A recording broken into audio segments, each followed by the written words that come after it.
So there we go. There we go. Good morning, everyone. I'm Dominique Riccadelli. I'm a school clinical psychologist at the OCM BOCES. I've been there for about 20 years. I was previously in New Jersey before then for about 10. I primarily work with students actually all through special ed along our autism, in our autism programs, our programs for children with autism and and she's going to make me use this. Comorbid diagnoses, as well as our... I tried. And our children with social emotional disabilities. I'm mostly up in our Liverpool campus. And then about 2 to 3 days a week, I get to spend time in traditional schools for students who are struggling in their districts that hopefully can stay in their districts. So I'm really excited because I think I'm coming to some of the schools here in Central Square to see about some of the students that are struggling and how we can help those students. So that's a little bit about me. Thanks, Dom. Hi, everybody. I'm Erin McLaughlin. I am one of the school psychologists who works with Dominique at OCM BOCES. Similar to Dominique, I kind of work with a wide range of students in the special education program and some in the innovative education program that we have.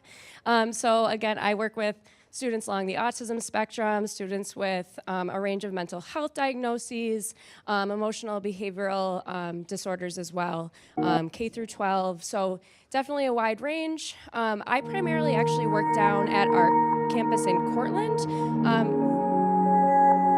Yeah, just a disclaimer, we are not tech people and something always goes awry when we are presenting. But you know, it's really nice on days like this where I get to join Dominique. She's asked to do lots of consults and presentations. So this is always a nice change of pace coming to school districts and meeting all of you guys and hearing about your experiences and doing that training. So it's really nice to be here, and we'll get started in a second. So we are both super low-key. We've got a lot of activities planned that'll take a lot of discussion and movement.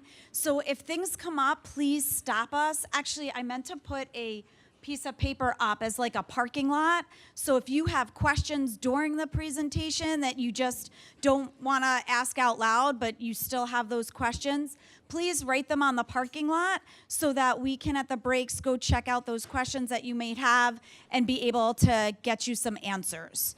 So I always think it's a good thing. It's a Friday. It's really exciting for you guys because your professional development's on Friday. I'm not sure why. BOCES does them on Tuesdays and Thursdays. So I don't know, I feel like this kind of starts your weekend. To do a quick feelings check-in, right? Kids love these. So what's your dog? So if you know your QR codes, if you could just take a quick, put your camera up to the QR code. It should give you a drop down with options 1, 2, 3, 4, 5, 6, 7, 8, 9. And let's get kind of a pulse of the room of what people are thinking. Yep. I would definitely use this one versus the one on your paper because the one on your paper, I actually switched a little bit. Hopefully it works. Because we know how to use technology, but when it comes down to it, we sometimes struggle. Did everybody get the drop down?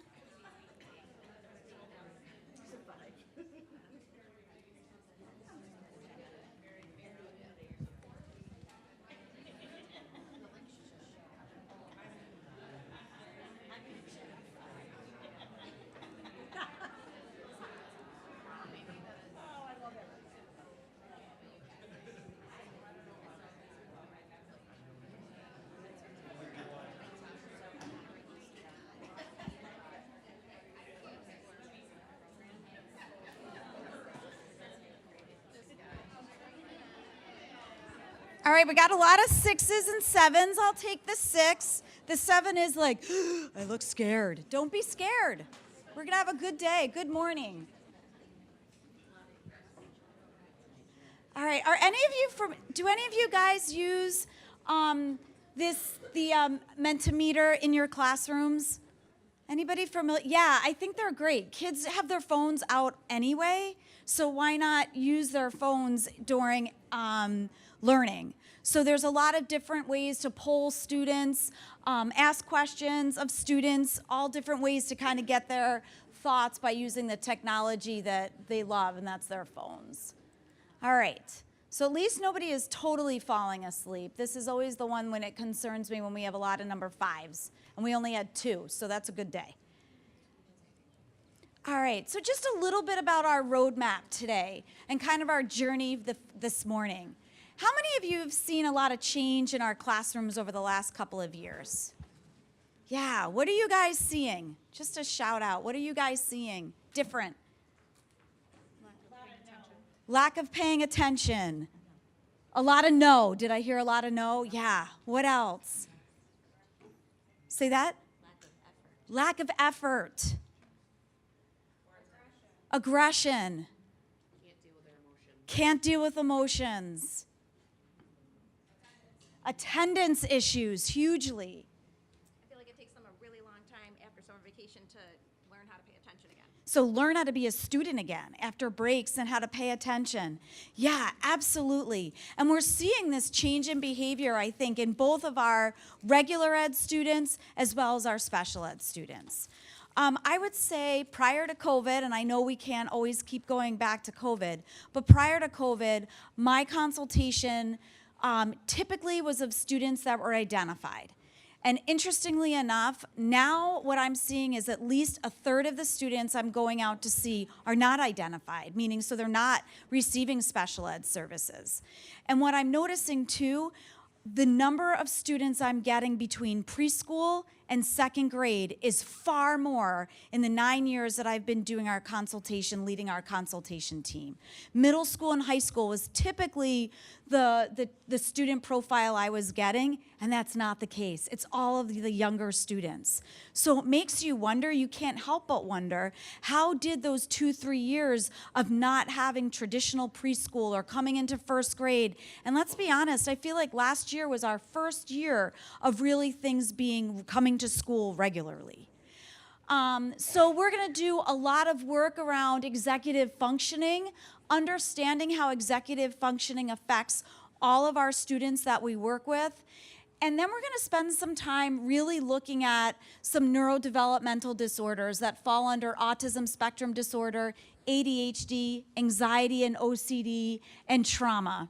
And then how do we kind of connect the dots? What is it about many of these students that are causing them to have so much turmoil and struggles with the things that you guys described? How many of you have students with any of the above listed? Autism in your classrooms, ADHD, trauma. Have anybody seen a significant increase in trauma over the last several years? Yeah, us too. It's been our focus. So our goal is really, how do we connect? We're going to do a lot about how do we connect with students that are struggling with executive functioning, and then strategies to build our toolbox. So that's kind of our journey. Hopefully you find some of this informative and helpful. And we're going to do a lot of simulation to put you guys in the shoes of what it's like to be a student with some of those executive functioning challenges. When I hit that thing before, it caused me some stress. Okay, so we talked a little bit about already how our classroom profile has changed over the last couple of years. And this is just kind of a walkthrough of specifically the 6 areas that we're going to spend probably the next hour discussing and really learning more about, but how executive functioning really underlines the challenges for these, oh, it's great, it's up there too, the challenges for these students. The ones that are starred are actually really considered neurodevelopmental disorders in the Diagnostic Statistical Manual that psychologists and psychiatrists use to help identify students' mental health. And then the others are ones that we just see that have significantly increased in our classrooms, and that's the anxiety and the trauma. So we're going to spend some time really talking, getting in depth in some of these and how some of their behaviors manifest over time and really begin to kind of at times be very disruptive in our classrooms. But I think what's so important is we need to understand the why. Why are these students struggling no matter what their diagnosis is? Because many of our students are in our classrooms and don't have formal diagnoses, but we see that they're still struggling. And what is it that's causing those struggles? Okay. So let's pretend for a second. One of my favorite places is Cabo San Lucas. Has anybody in this room been to Cabo? Oh, you gotta go. It's right off the Baja of Mexico. Let's pretend that that's really where we're going. That in 24 hours, I'm gonna meet you right back here, and Central Square is sending us all to Cabo. What starts to go through your mind? Why are they trying to get rid of me? I definitely didn't look at it that way. What else starts to go through your mind? Let me get my bathing suit and my sunscreen. What else? Does anybody have children or pets or significant others? Yeah. Does anybody's mind start going like that? No. Okay. I'd be thinking that. At least I'm going to tell you guys I'd be thinking that. So I'd be thinking about that. What else might your mind be thinking? Is anybody wondering, do I need money? Do I need a passport? Do I have to write lesson plans for next week? Do I have to write lesson plans? Yes. So you start to think, and as a result, this is brought on by surprise. If we were to announce to your students, hey, tomorrow you got to come to school. I know it's Saturday, but you got to come to school. How might they respond? They're not coming. They're going to give you a no. But let's think about this in a real life example. So Aaron and I came here this morning. I had been here one other time. Aaron, I don't think has been here at all. Has anybody else never been in this building before? Just curious. Okay, so, oh, great. So I might use you as an example. What did you have to do differently this morning to come here? Just remember where I was going. Yeah, okay, she'd remember where she was going. So same for us. We remembered where we were going, but I definitely had to Google it. I had to get up much earlier than I typically do. I had to make sure my husband, because I don't think he's ever driven my daughter to school, knew to drive her to school.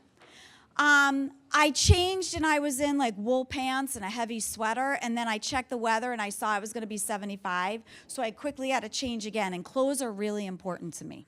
So I was like, oh, now I have to change my outfit.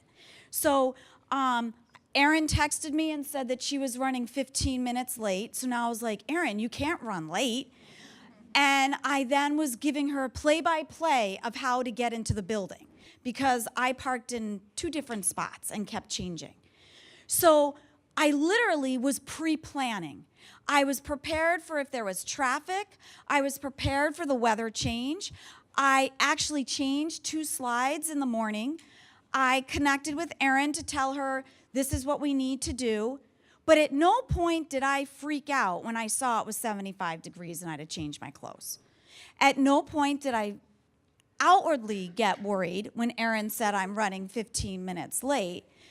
But if I think about the students I work with, if they came up with any of those little moments of needing to get up early, needing to Google how to get there, needing to make sure somebody else was going to get them somewhere else, things might look very, very different. So in reality, what is it like for our students when there's sudden changes in their schedules? I doubt they all act like I did. Anxiety. I heard somebody say anxiety. What does anxiety look like for some of your students? They're like just standing there, don't know what to do with themselves. Yeah.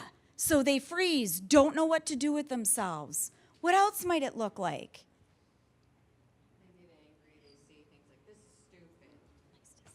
Yes, they get angry. This is stupid. We might see more defiance. What else might occur?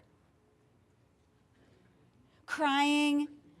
Does anybody have kids that shove papers, tip chairs, shove each other? Yeah, absolutely.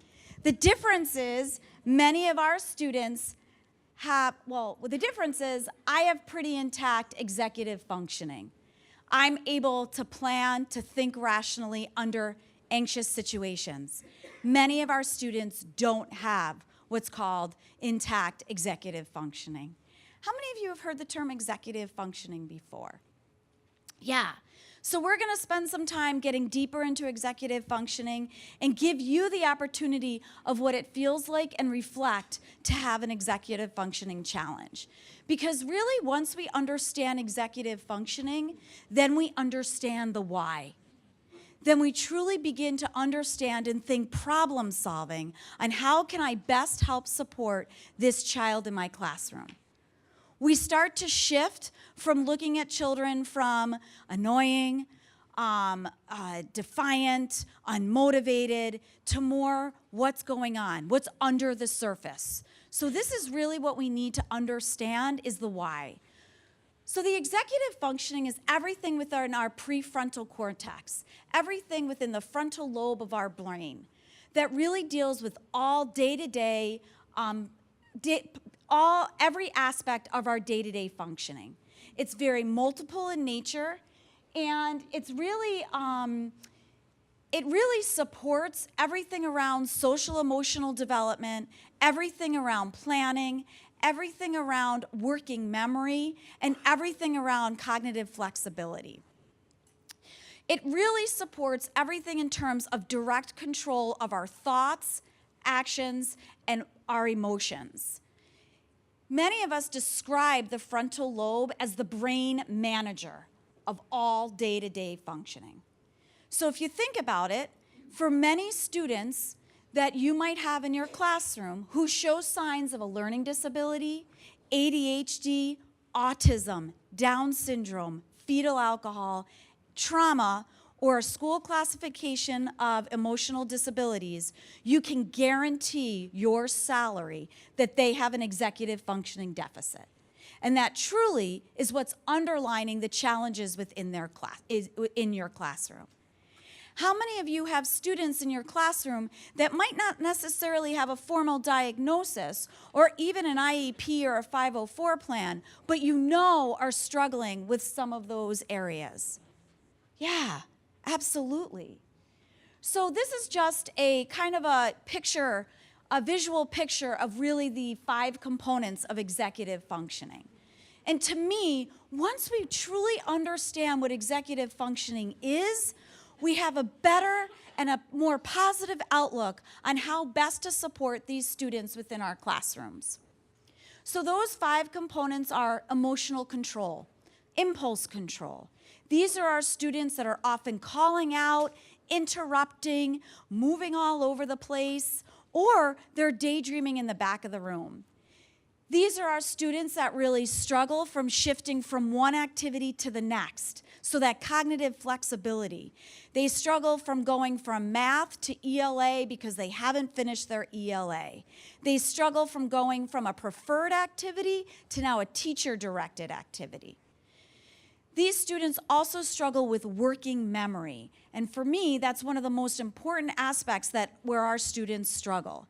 Their ability to recall previously learned information and apply it to new information and novel information.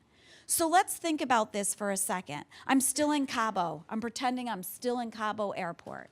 Have any of you ever traveled outside of the United States or somewhere where they didn't speak English in the airport that you were in? Okay. Can I use you as an example? Sure. So tell me, where did you go? Italy. Italy. Oh, one of my favorite places. So you went to Italy. Tell me, when you went to, did you leave from what airport? JFK. JFK. Oh, busy airport. So you went from JFK to? We went through France to Charles de Gaulle Airport. Great. Busy, another busy airport. Okay. So when you got to the airport in Charles de Gaulle Airport, everybody is speaking French. Did you flip out? Yes. No, come on, work with me. Work with me. I did. I'm sorry. Tell me what your flip out looked like. Well, I was with my sister, and Well, that's why you flipped out. Well, yeah.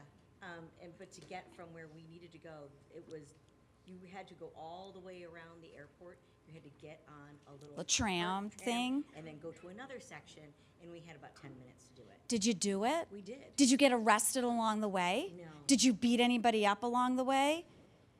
No, you did not. You did not. You did not. You did it. You were able to take your experiences from JFK and apply them to Charles de Gaulle Airport. Many of our students would not be able to take those experiences. So I think about, do you guys have any students who have speech? Any students with speech devices? How many of you have students that can use the speech device really, really well in the speech room, but can't generalize it into the larger classrooms? Or how many of you have students that are able to take those deep breaths and relaxation techniques in the counseling office, but can't do it in the larger setting? That's working memory. Inability to take previously learned information and apply it to new settings. Have you ever worked with a student for weeks and weeks? It makes me think of what you discussed in the beginning. For weeks and weeks, just to learn the initial steps of entering the classroom. I hang up my coat, I put away my notebook, I sign up for lunch. It took them 3-4 weeks to do that. And then we have Thanksgiving break, and it's like it started all over again. That's working memory. Do any of your students have difficulty with planning, understanding that there are time frames for things? There's a beginning, there's a middle, and there's an end. So they tell a story, and it's all over the place. Any of you have students like that? Any of you have students that you ask, hey, you know what? You're not coming into recess after recess tomorrow? You're gonna have to have a recess detention. And then they go home and they say to their parents, I don't know why I was in trouble today. Yes. Yeah. That's another example of a student with some processing struggles, because they really might not know why they are in trouble. And we're going to talk a little bit about that. Organization. In New Jersey, we have winters, but nothing like we do in Syracuse, nothing. And one of my favorite things is by the time January comes, February, how large the lost and found is of gloves, hats, coats, like full-blown coats. And you always see, like, as kindergartners and first graders are coming in, there's a trail of everything that they've been wearing, right? And they can't find their things. Executive functioning deficits. The ideas of organization and time management is areas that our students struggle. And then lastly, the fifth component is focus and attention. How many of our students that you work with have really good selective listening? They're excellent at video games. They do great at PE, but you put them in time for now math. It's like, how many of you see that? Yeah, absolutely. These 5 components often are the why. What's happening for our students and where are those challenges? So we're going to do an activity this morning where I'd like you to pair up. And it's great because you're in groups of, some of you are in groups of 4, you guys are in a group of 3. That's okay because one of you will be the observer. But what I would love is if you could pair up into groups of 2. So find out your 2s. If you're in a group of 3, that's okay. This is the cutest little outfit. All right. Oh, I didn't show the video.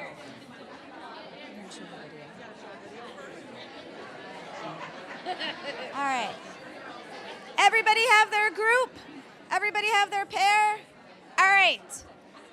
All right, here's the direction. Amongst your pairing, I'm going to give you a category. No pressure. I'm just going to give you guys a category. And one person, there's no writing to this activity, by the way.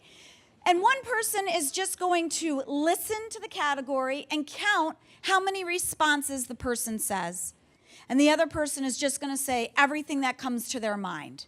All right? No pressure. All right? Any questions? Any questions? All right, so pick who's going to be who. Who's going to be who? All right, and again, there's no writing. There's no writing. All right, so here's the directions. In 20 seconds, I'd like you to say as many animals that come to your mind. Simple. 20 seconds. Ready, set, go.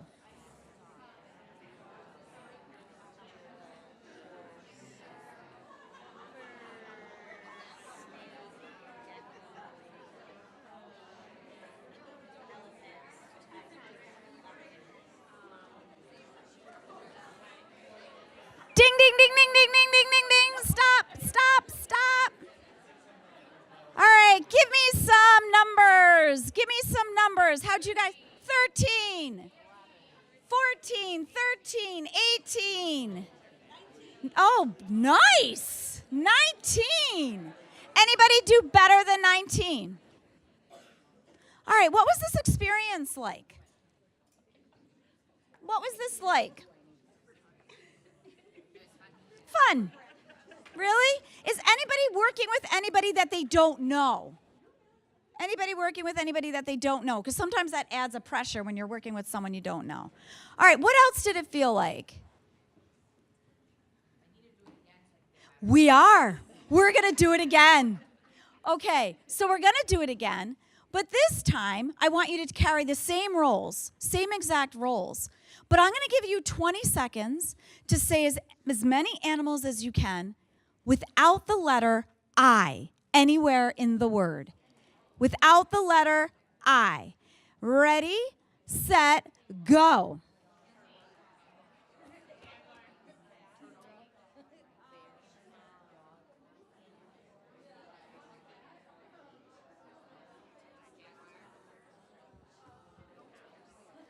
Five, 4, 3, 2, 1. Ding, ding, ding, ding, ding, ding, ding.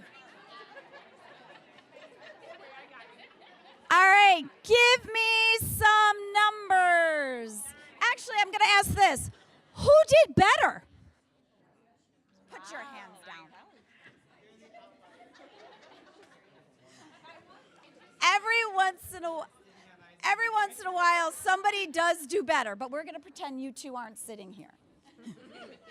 Because every once in a while, somebody, I have to say, I probably have done this 130 times. So you reversed it. But outside of these two, who did better? Who did better? Come on, all I asked you to do was to say group of animals without the letter I. This isn't that hard. What were your numbers this time, group 19? 10. Give me some other numbers. 10, 9, 5, 4. What did it feel like this time? What was the experience like this time? Yeah, we had to think more. We had to think more. We had to sort it. What else? Strategy. Who came up with did anybody come up with a strategy? No. Sometimes did somebody raise their hand? What was your what was your Animals of 3 letters. Yeah, and then you could rhyme. Rat, cat, right? And then you could rhyme. What else did you guys do? Yes, I was hoping someone would use the strategy of listening to others. She cheated. She cheated. She cheated. Some people I've heard, they've thought about domestic animals, or they've pictured themselves walking through the zoo. But let's think about this. Let's think about this for a second. I have another question. This time I counted. I went 5, 4, 3, 2, 1 at the end. So there was a timer connected to it. Did anybody completely stop once I started the timer? Yeah, because it's like, give up, panic.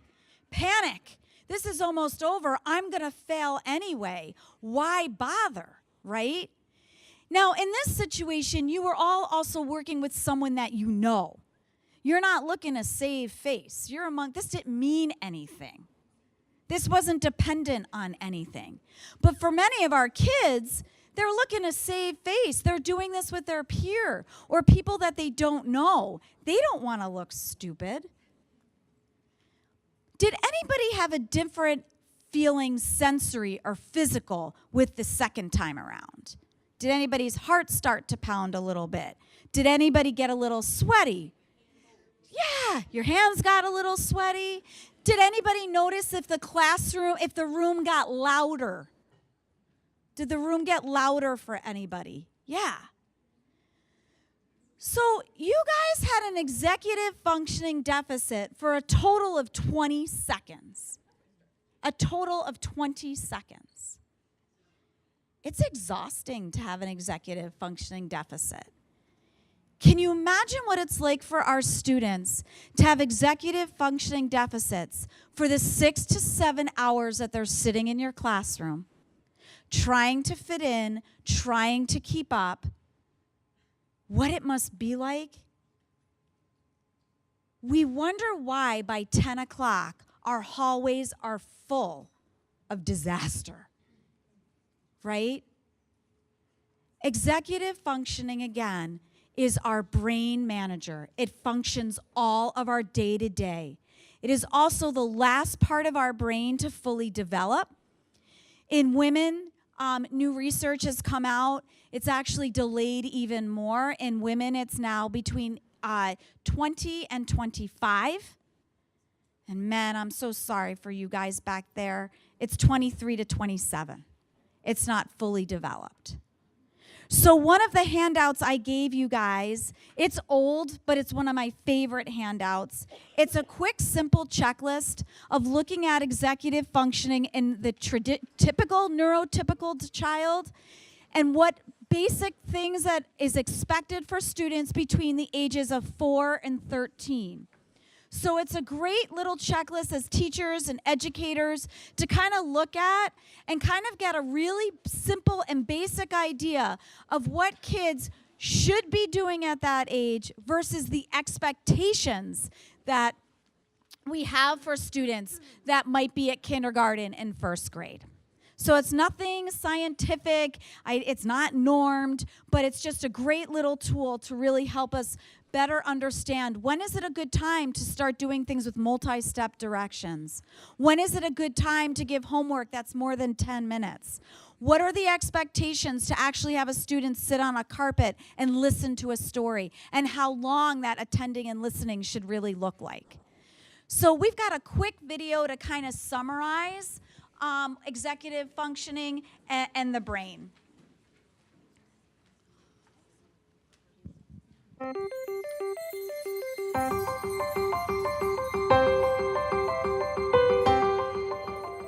A child's experiences during the earliest years of life have a lasting impact on the architecture of the developing brain.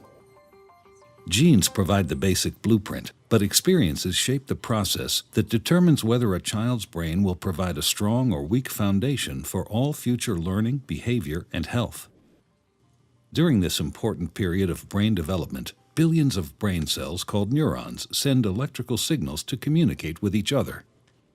These connections form circuits that become the basic foundation of brain architecture. Circuits and connections proliferate at a rapid pace and are reinforced through repeated use.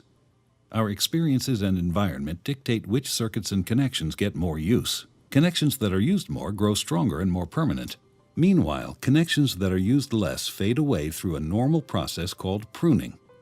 Well-used circuits create lightning-fast pathways for neural signals to travel across regions of the brain. Simple circuits form first, providing a foundation for more complex circuits to build on later.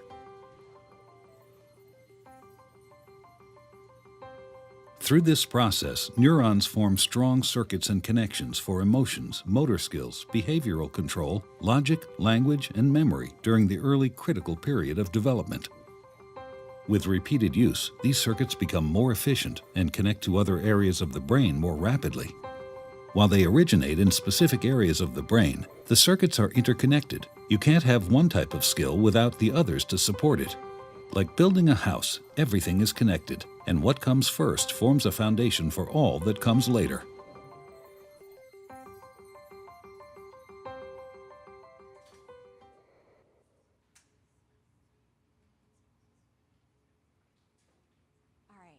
So again, executive functioning really underlines all of our day-to-day functioning. Our emotional control, our motor system, our motor control, our working memory, our cognitive flexibility, really everything that focuses on our day-to-day. So I don't know if any of you have children with seizure disorders in your classrooms, but one of the most challenging issues is when a child does have a seizure disorder and it's within the frontal lobe. It makes things even harder for those kids. And if you have children with autism in your programs, 1 out of 3 children, by the time they hit adolescence, typically have a seizure disorder on top. So it's just something to think about, and this is going to start playing a video again, I bet you. Actually, it's not even going to do anything. All right.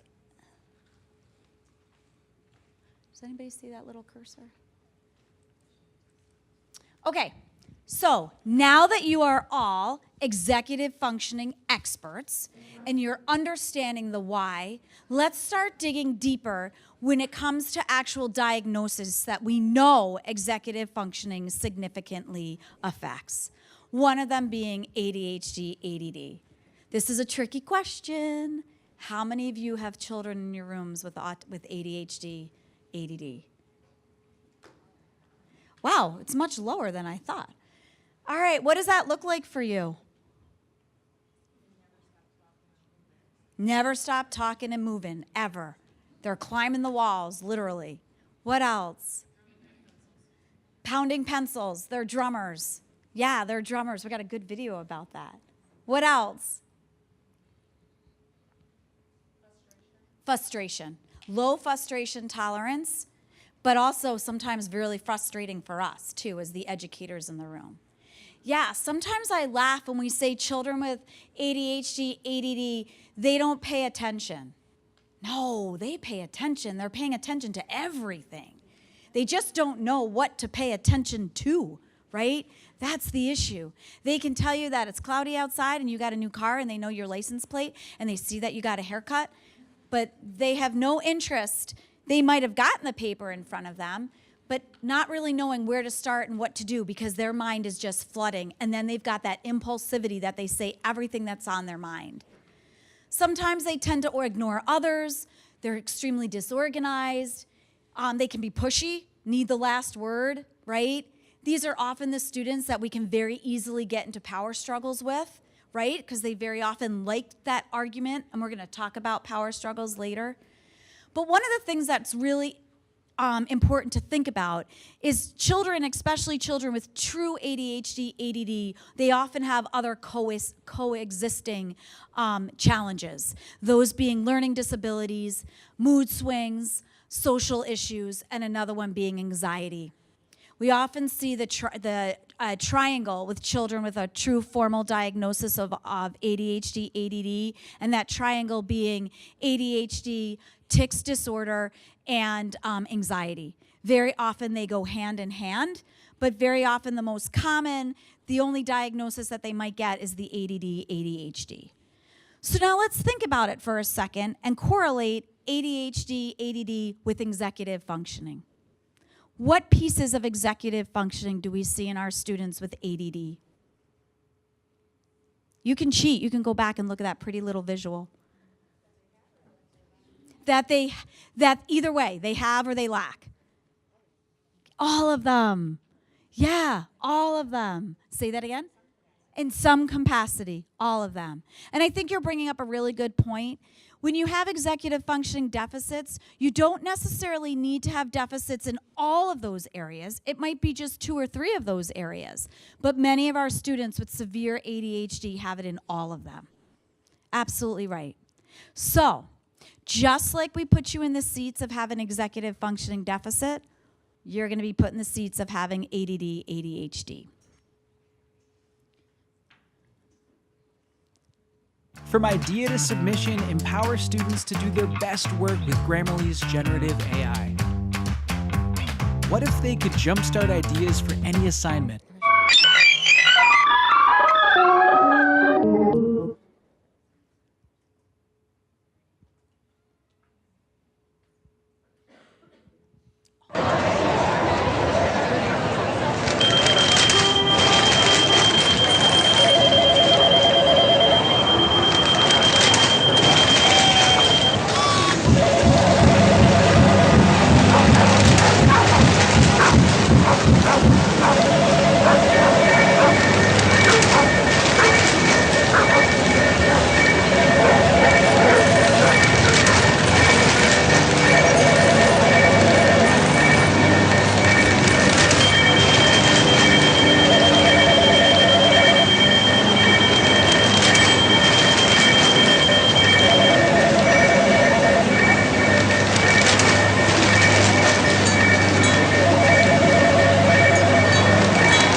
Yep. I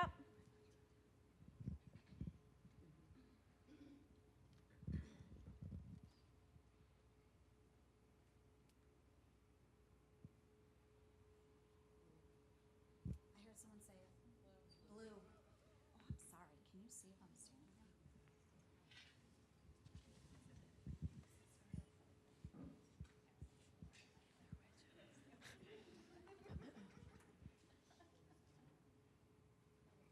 Anybody? 47.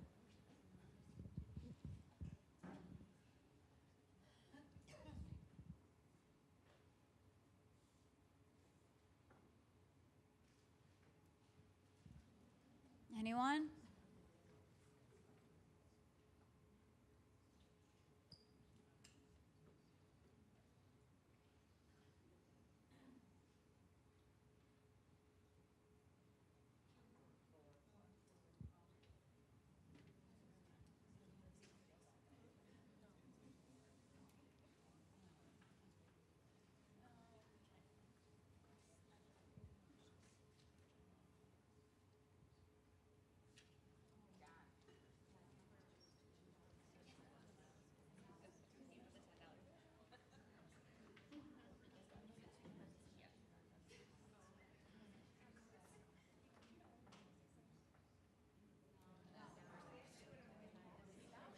Did they buy dog food? They had to.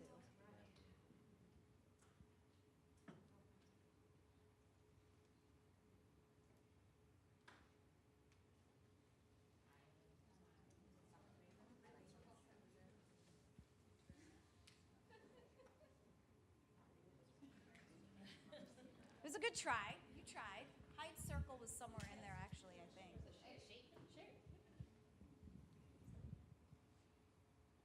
Was that the 8th one? All right. What was that experience like? Yes. Yes. You're getting frustrated. Answer the phone. Answer the phone. What else? It was visually. Yeah, I have bad motion sickness, Yeah. so I couldn't watch it. Yeah. But I was too overstimulated. There was so much noise going on. Yeah. So even without watching it, the sound, your sensory system was out of whack. Sorry about that. That's okay. No problem. What else did it feel like? How many didn't get one answer correct? Yeah. No, I've watched that video 10,000 times and I still don't find the answers in it. I know what the answers are, but I don't find it in it because for me, just the way the coloring is on the page. And there's a lot of research in that. We tend to write in blue ink or gray shades of pencils and the way it looks on white paper with the reflection of the lighting. There's a lot of research in what's the best type of paper and utensil writing color to use with children with ADHD. Any other thoughts about that? I felt stupid. Yeah, you felt stupid. That's the worst feeling, isn't it?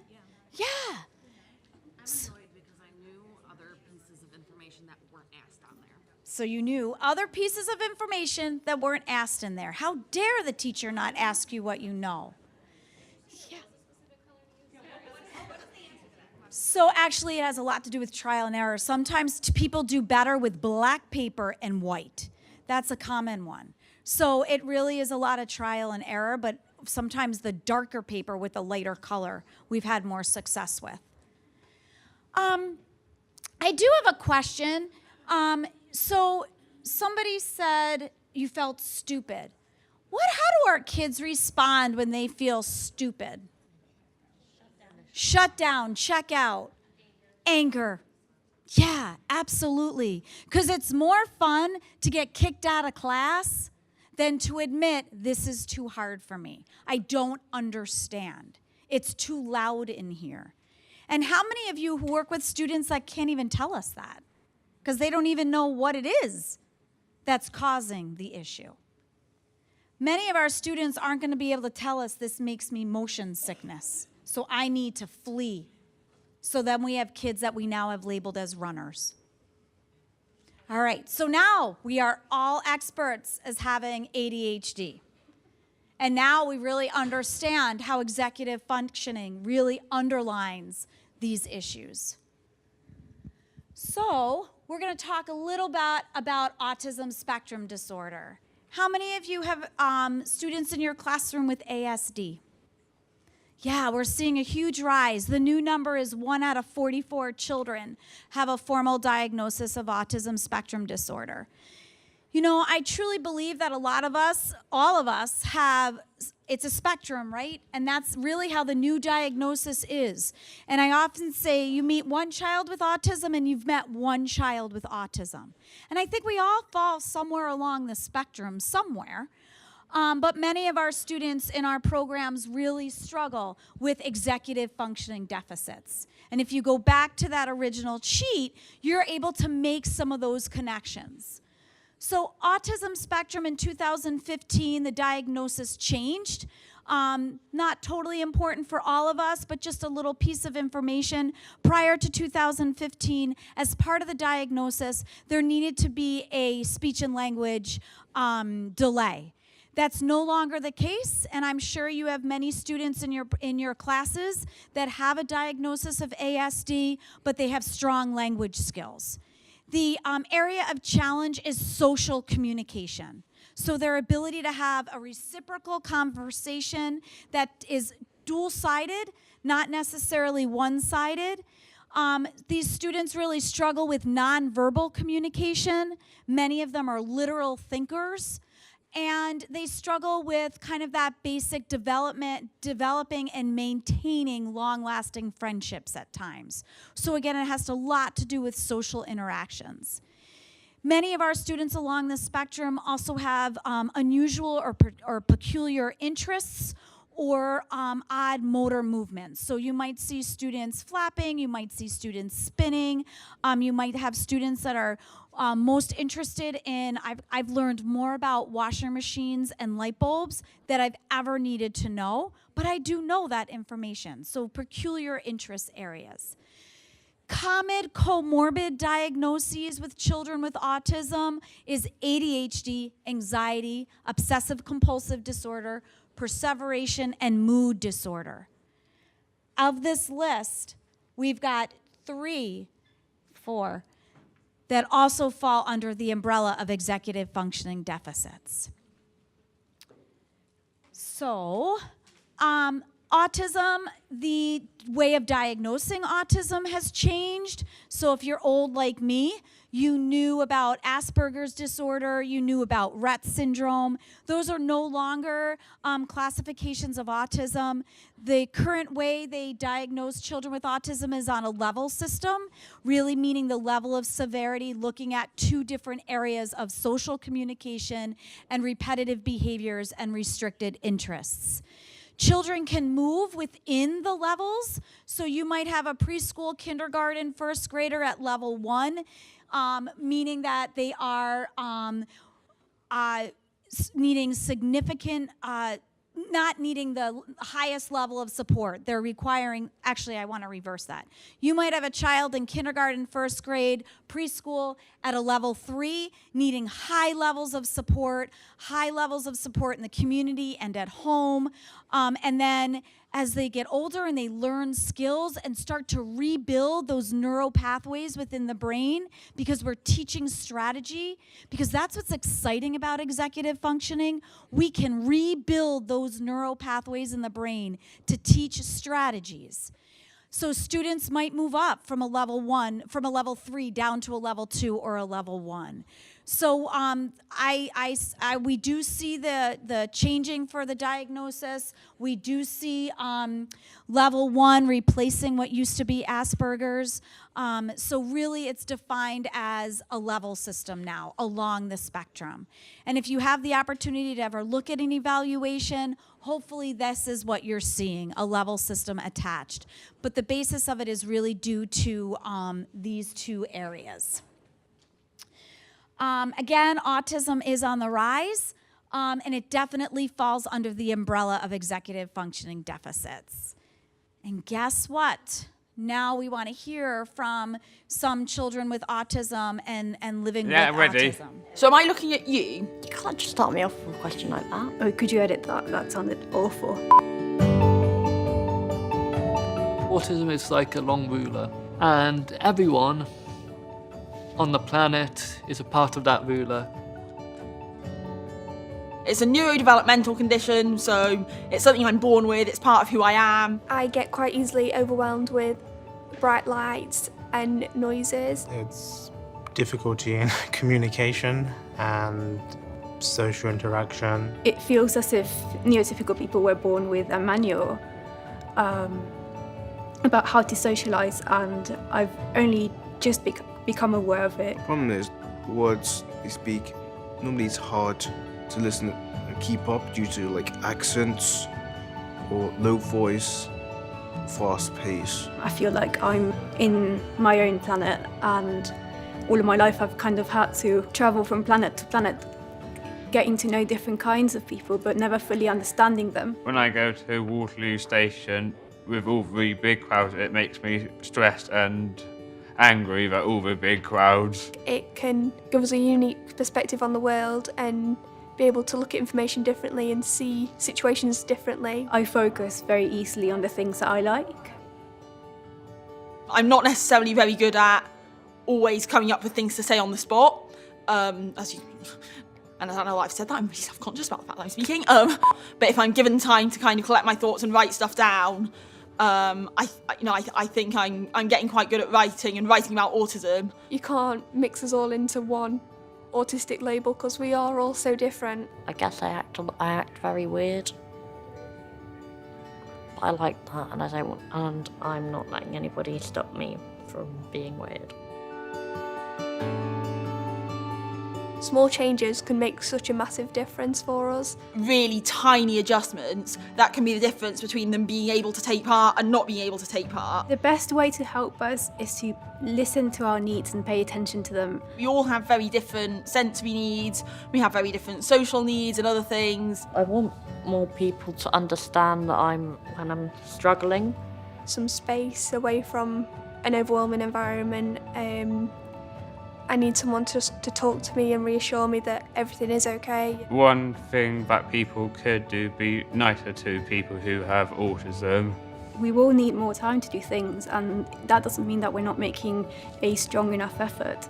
If you're patient and kind, and if you read about autism and know what kind of condition I have, then it's very likely that our results, that the things that we make, are going to be a lot better. To all of you who have autism, you are quite a lucky person because you're, well, 1 in a million. And you can do amazing things. It's okay to be autistic. It's a big part of who I am, and without it I'd be a different person.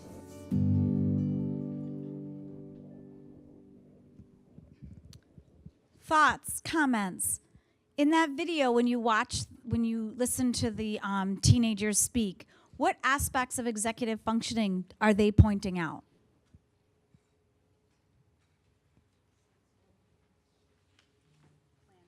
Planning. Yep, planning. Attention. Emotional. He talked about I get angry, large crowds. Anything else? Did you notice? I heard something. Working memory. Yep. Definitely these are aspects we could see just in that little 3-4 minute clip, right? And if you think about it, what's unique about this group of teenagers speaking is they also are able to share through their language. A lot of our students don't have any language at all, and we need to try to figure out what they're telling us, and we offer them many ways of doing that, but maybe their thoughts are a little bit different. There's another blog I follow on a teenager. She just discontinued it, so I haven't heard much from her since.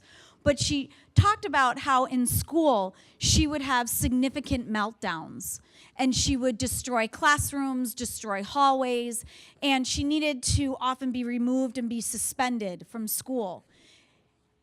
And the biggest punishment wasn't the suspension. The biggest punishment was having to come back the next day and face the students because of the embarrassment she felt. And she knew people were talking about her after she left.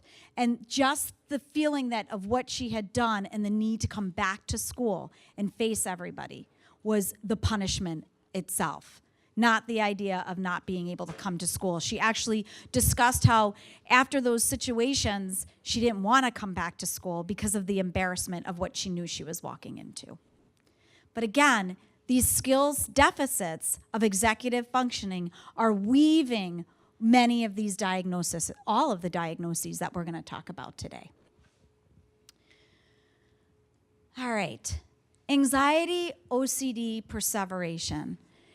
So I think a lot of us hear of ADHD when we talk about our kids. I think a lot of us hear about autism when we talk about our students. Anxiety is one of the most undiagnosed disorders that we have and challenges in the students in our elementary classrooms. There's 2 things I want you to get out of today. Obviously, everything is extremely important. Actually, there's 3 things. Erin's going to talk about the other one, but for me, anxiety is something I really want to take with you after you leave the room today. Generalized anxiety, again, is one of the least diagnosed but most prevalent challenges that our students are struggling with. Anxiety, for many of us, we can say, I don't like crowds. I don't like over-visual stimulation. I don't like germs. I can't stand leaving home or separating from my children. Many of our children can't tell us that. So the only way that they can tell us that they're anxious is through behaviors. And what do you think behaviors look like for children who are anxious? Do you think it looks like, I need a break? No. What does it look like? They have trouble focusing. Yeah, trouble focusing. What else? Anger. Absolutely. What do you, overwhelmed. What do you think is one of the first initial responses when a child is anxious? Run, fight or flight, fight or flight. That increase in cortisol within the frontal lobe causes fight or flight. So many of our students struggle with anxiety, and anxiety is a huge umbrella with many spokes. But some of the common ones that we see for our students is OCD, which is a little bit different than perseveration. So OCD are our thoughts, and compulsions are our behaviors. So the idea is that we engage in behaviors to prevent something negative from happening. So I might engage in hand washing 86 times, like a student I've been working with, that we were working with, actually Ryan worked with him also, needing to wash his hands 86 times to prevent the germs. Students that need to make writing just perfect, and they'll erase and erase and erase, and now they've missed all the other rest of the directions because they're still working on the first letter of their name being just perfect. Or needing to get the feeling of their shoes just tight enough, or their clothes without the tags feeling just right enough. Children with perseveration is a little bit different. How many of you have heard the term perseveration? Yeah, it's very common with our students with autism. Perseveration is different from OCD because you engage in the behavior because it feels good. Before, we engaged with the behavior because we didn't want the negative to happen. So perseveration is you engage in it because it feels good. I engage in talking about light bulbs. I engage about talking about presidents and license plates because it feels good. But when you put me in an anxiety-producing situation, what tends to happen to our OCD and perseverative behaviors? What tends to happen? Because I don't have coping skills. So what tends to happen if you put me in an anxiety-producing behavior? It causes, it increases the anxiety, it increases the OCD symptoms, it increases the perseveration. So think about a student that you might be working with autism, and they're going to meet new people. They might start talking about their area of interest more. They might start engaging in an increase of sensory movements more. I might have a student that we're entering the assembly, and their first response is walking in, they cover their ears, and they run. Because their anxiety is out of control, and when anxiety is out of control, behaviors are out of control. So I really just want you to think about anxiety is one of our least diagnosed challenges that we see in our children, especially in kindergarten, first, second, third, and fourth grade. But anxiety plays such a huge role in many of our students, and those behaviors, those responses to certain situations comes out as maladaptive behaviors, when really it's anxiety that's underlining rigidity, non-compliance, rudeness, fight or flight, tantruming behavior, and aggression. I'd say 99% of the behaviors that we often see is because of undiagnosed anxiety. And it's often also important to note, anxiety isn't always there every day. Some days it's very day-to-day dependent, activity dependent. But again, if there's anything you take away from today, is when you are working with a student with a behavior, to begin to really look at it through the lens of executive functioning deficits, and how is anxiety possibly playing a role in this child's responses. So, again, quick video. This is lots of movement. There is a little movement. But it gives us some idea of what it must be like for our brain to If you never have a be disability, able to stop. Access VR provides the right tools to access your potential. We put our heart into everything we do. We are farmers, bakers, florists, and makers. 3, 4, 5, 6. How long did I sleep for? I got to bed at 3. Let's see, 3 o'clock. I hope I didn't do anything stupid yesterday. 3, 4, 5, 6, 7. How many hours did I sleep? How many hours did I sleep? How long did I sleep for? 3 a.m. 2, 3, 4, 5, 6, 7. I'm feeling lightheaded. My heart's feeling a little lightheaded. I'm feeling lightheaded. I don't feel good. My heart's beating. I don't know if I feel all right. I think I feel all right. I'm okay. Yeah, I feel all right. No, I feel fine. I don't know if I should take my meds. I should take my meds. Should I take my meds today? The medicine's working. It's gonna work. The medicine's working. I should stay on the medicine. How do I know if the medicine's working? I don't know. Should I take meds today? How many hours did I sleep last night?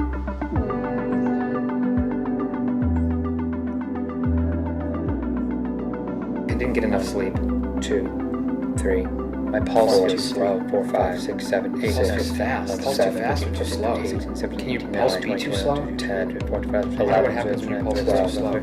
13. My appetite really isn't there. I hope it's okay. I don't really have an appetite. My appetite's not great right now. Why? Am I sick? I'm sick. You're not sick. You're fine. Maybe I'm too hungry. I shouldn't be this hungry. Oh God, I'm too hungry. It could be my thyroid. That's why I'm so hungry. Could be my heart. My heart is my thyroid. You know what? I'm gonna write. I'm gonna go write today. I'm looking forward to writing today. 7, 8, 9, 10, 11, 7, 13, 14, 15, 16, 17. I'm looking forward to writing today. I can't wait to write today. It's coming. It's flowing. I'm writing very well today. Story. I'm gonna write a lot. I'm gonna write so much today. I'm loving this. This is great. My stomach's great. My stomach's really hurting right now. My stomach's really hurting right now. I hope it's not Ebola. What if it's Ebola? I was on a plane recently. I hope it's not Ebola.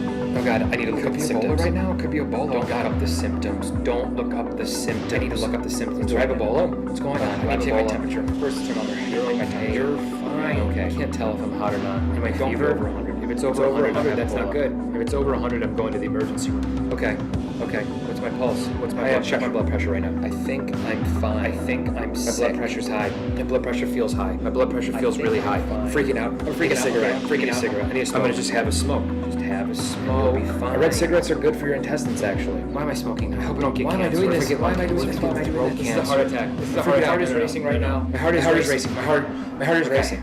Okay, this is a heart attack. This is a heart attack. I'm having a heart attack. Take a deep enough breath. I feel like I'm gonna pass out. I need to sit down. I need to just go over here and sit down. I can't breathe. Smoking increases your heart rate. I gotta just sit down. Smoking kills you. Smoking is killing me. Why did I do this? Smoking is killing me. This is ridiculous. Okay, relax. You got this. Meditate. Remember meditation. Remember the breath. Focus on the breath. It's just anxiety. Nothing ever happens. It's just anxiety. You'll be fine. Nothing ever happens. It's just anxiety. Remember the breath.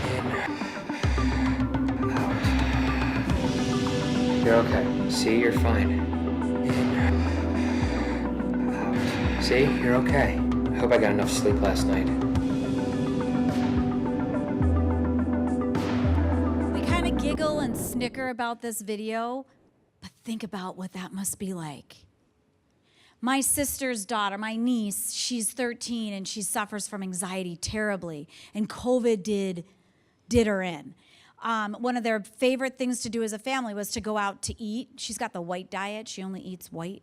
The sad thing is now when she goes out to dinner, when my niece goes out to dinner, she puts everything in a plastic bag and eats it through the plastic bag, holding it because she doesn't want to use the silverware. The silverware now has germs. And this was something she loved to do. At home, she's fine. She won't eat at my house either, and I keep a clean house. But she doesn't live near me, so it's a new place. She sees it as a restaurant. So literally, she has plastic bags stuffed in all of her pockets because she puts the food in the bag and eats it through the bag. She doesn't want to use that silverware. That's got to be exhausting. I can't imagine what that's like. She's making progress, but I can't imagine what that's like. But again, executive functioning deficits, just watching, not ability to stay and attend to one thing, mind going everywhere, being able to have self-control. Did you see at the end, he had to talk himself through it, talk himself off the ledge. So again, executive functioning, again, weaving our way through this. We're going to take a break after this slide, but I just wanted to share with you kind of how behaviorists are now looking at anxiety. We're going to talk a lot about the iceberg, especially later this morning. But the idea is that the behaviors are on the top. It's what we see, but we don't see the bottom, the feelings. And anxiety is now being looked at more of a feeling, a symptom versus a behavior. And anxiety comes out in our children as avoidance, negativity, chandeliering, meaning we're going from one thing to the next. Sleep issues, defiance. We often describe children as defiant, when defiant is a behavior, but what's underneath, what's the feeling? And very often it's related to anxiety, embarrassment, shame, lack of focus. So a lot of the things that you guys shared. So this is the new way that behaviorists are looking at anxiety, to really start to look at it through that problem-solving lens. So we aren't looking at it as this child is a pain in the tush, this child is non-compliant, but looking at it through a lens of how can I make this better? What is the problem-solving approach to help this child, like that gentleman was in trying to read? So we're going to take a break, and then we're going to pick up with trauma and how trauma and executive functioning coincide. Any questions that come up, please stop. We're going to kind of put things up around the room. And again, the parking lot is there too for any questions that you might have. Let's say we come back at 25. Does that work?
I think the moment I touch it. Okay, yes, I'm going to the bathroom.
How cute.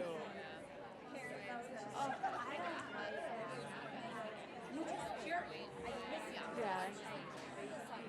Oh my God. This is Abba. Yeah. So, I had a shirt, and then one of her friends was tie-dye it like a Oh, don't. Yeah. Oh my God, that was hers?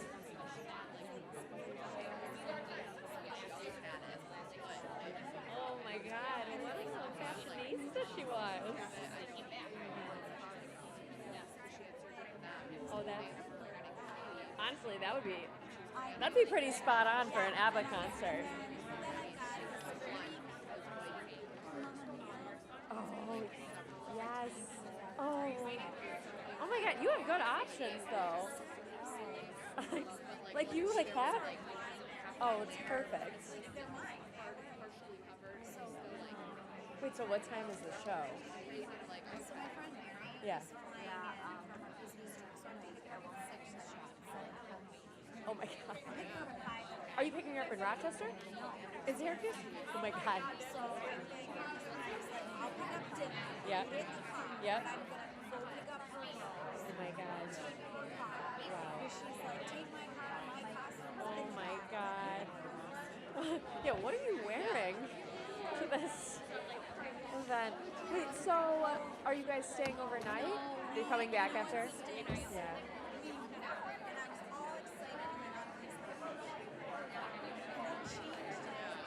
How's her ankle? How's her ankle? She is? I was just saying, I was like, wait a minute.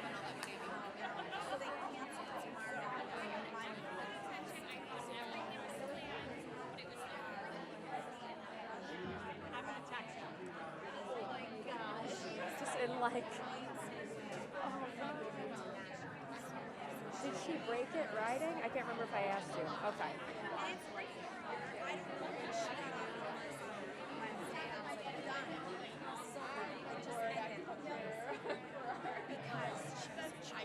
Oh gosh.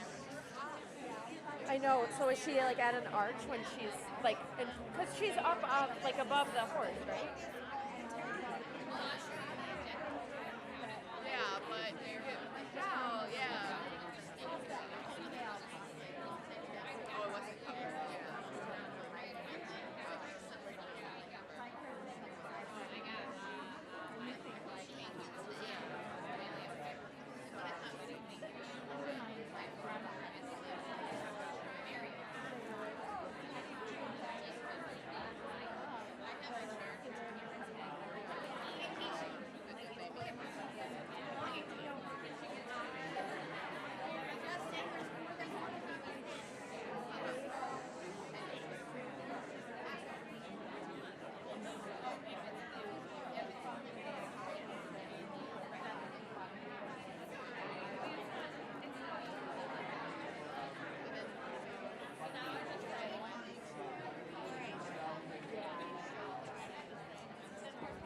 Hello? I'm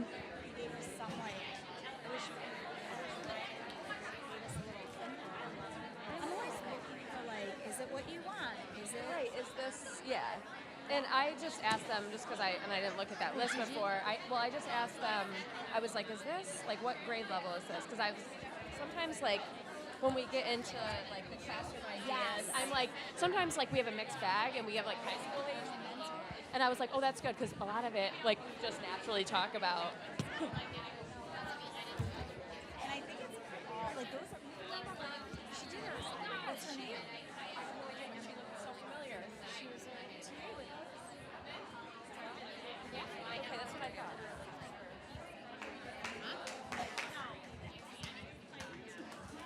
Hi guys. I'll give you a second to come back. Hope you enjoyed your break. Is this on? Can you hear me? Yeah. Okay. What'd you say though? There's any questions or anything? Oh yeah.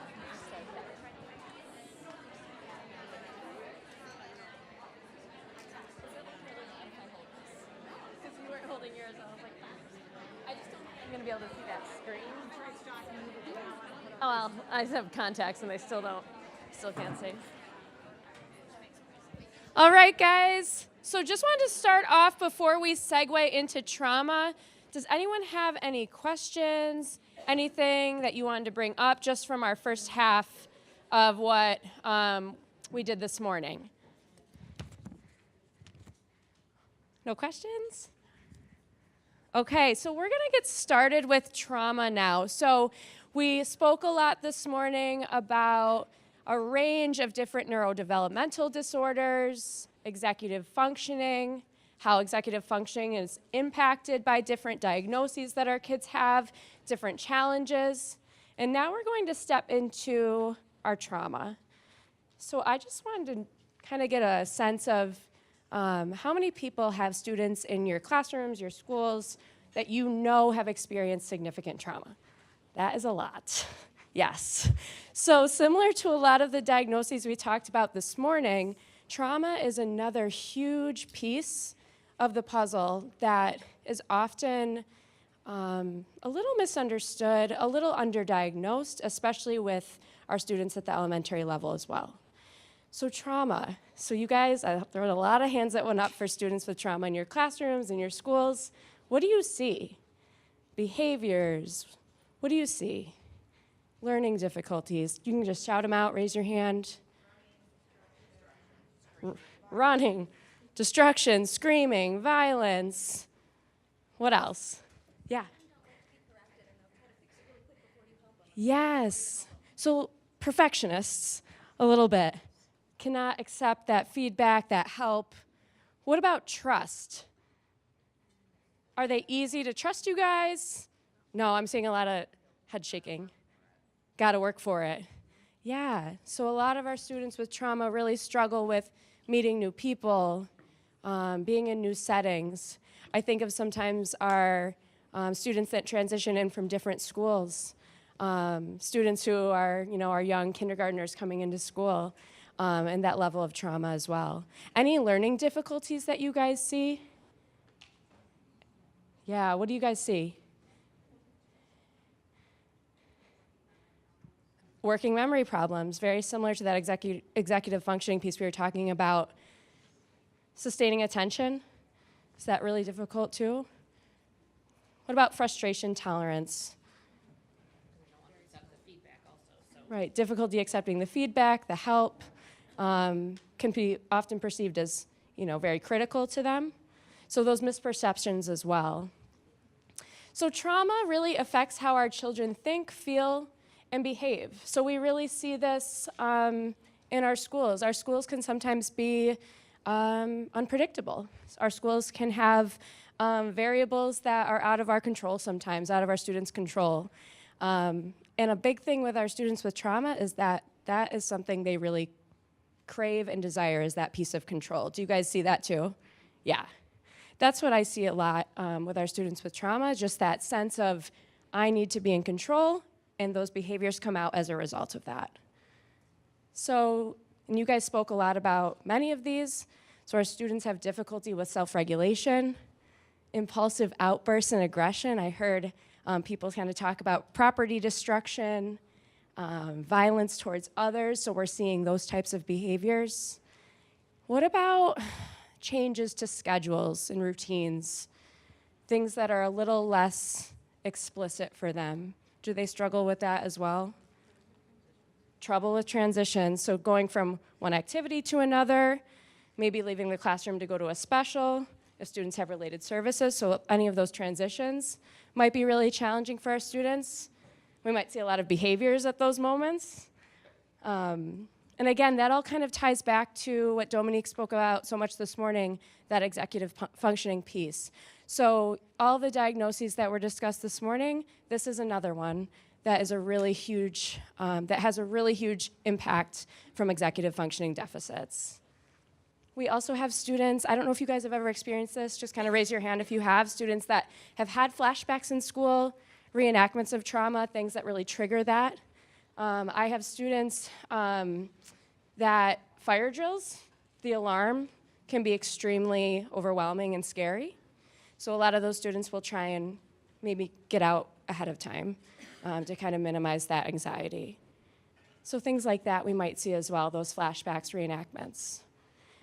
So really our trauma is broken up into our 3 E's. So we're going to look at it as the event, the trauma itself, the child's experience of that trauma, and really what the effect is, what we're actually seeing in school as a result. And really for many of our students, similar to kind of what we talked about with autism, it's really individualized and subjective for that student and their experience and what it might look like.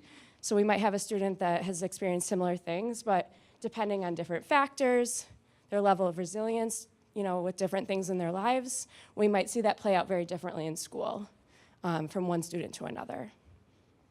So this is kind of a heavy topic, trauma. It's not super happy to talk about, but we did want to play a video that is very, very positive, and it gives us hope for working with students who have experienced trauma. So we'll play that for you right now. As a kid, I mastered the art of getting kicked out of foster homes. And the fact of the matter is I trusted no one. And looking back, I guess, how could I? From the time my parents left me, to the time another foster kid raped me, to the time I was bullied so bad, I tried to kill myself with a bottle of pills. So I'm sitting in the van, in the driveway of this next home, preparing to meet Rodney and Christine from Yukon, Oklahoma. He looks in my eyes and says, "Son, you can keep causing problems, you can keep trying to mess up, you can keep pushing us away, you can keep trying to get us to kick you out of here, but you've got to get it through your thick head, son. We don't see you as a problem. We see you as an opportunity." You see, every kid is one caring adult away from being a success story. March 2015, Harvard's National Scientific Council on the Developing Child released this study saying, and I quote, "Every child who winds up doing well has had at least one stable and committed relationship with a supportive adult." My friend and mentor, Reggie Joyner from Atlanta, taught me to think about it this way. In this jar are 936 marbles. Each one of these marbles represents a single week from the birth of a kid until that kid turns 18 years old. You know, a 16-year-old, you got 104 marbles remaining. Right here, we are looking at time. In fact, you're looking at all the time or all of the weeks you have left to influence this kid, or this kid before they turn 18 and begin making critical life decisions without your presence. What matters isn't how much time you have left with a particular kid that you care about. What matters is what you do with that time left. I mean, consider how many weeks Rodney had left when he bailed me out of jail.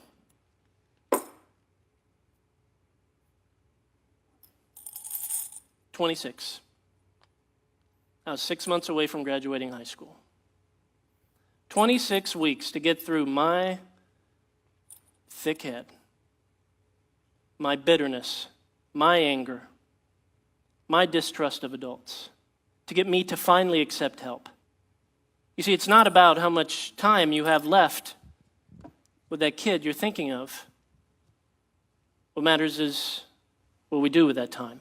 If every kid truly is one caring adult, one Rodney away from being a success story, then the challenge is this. The difference between a statistic and a success story is you.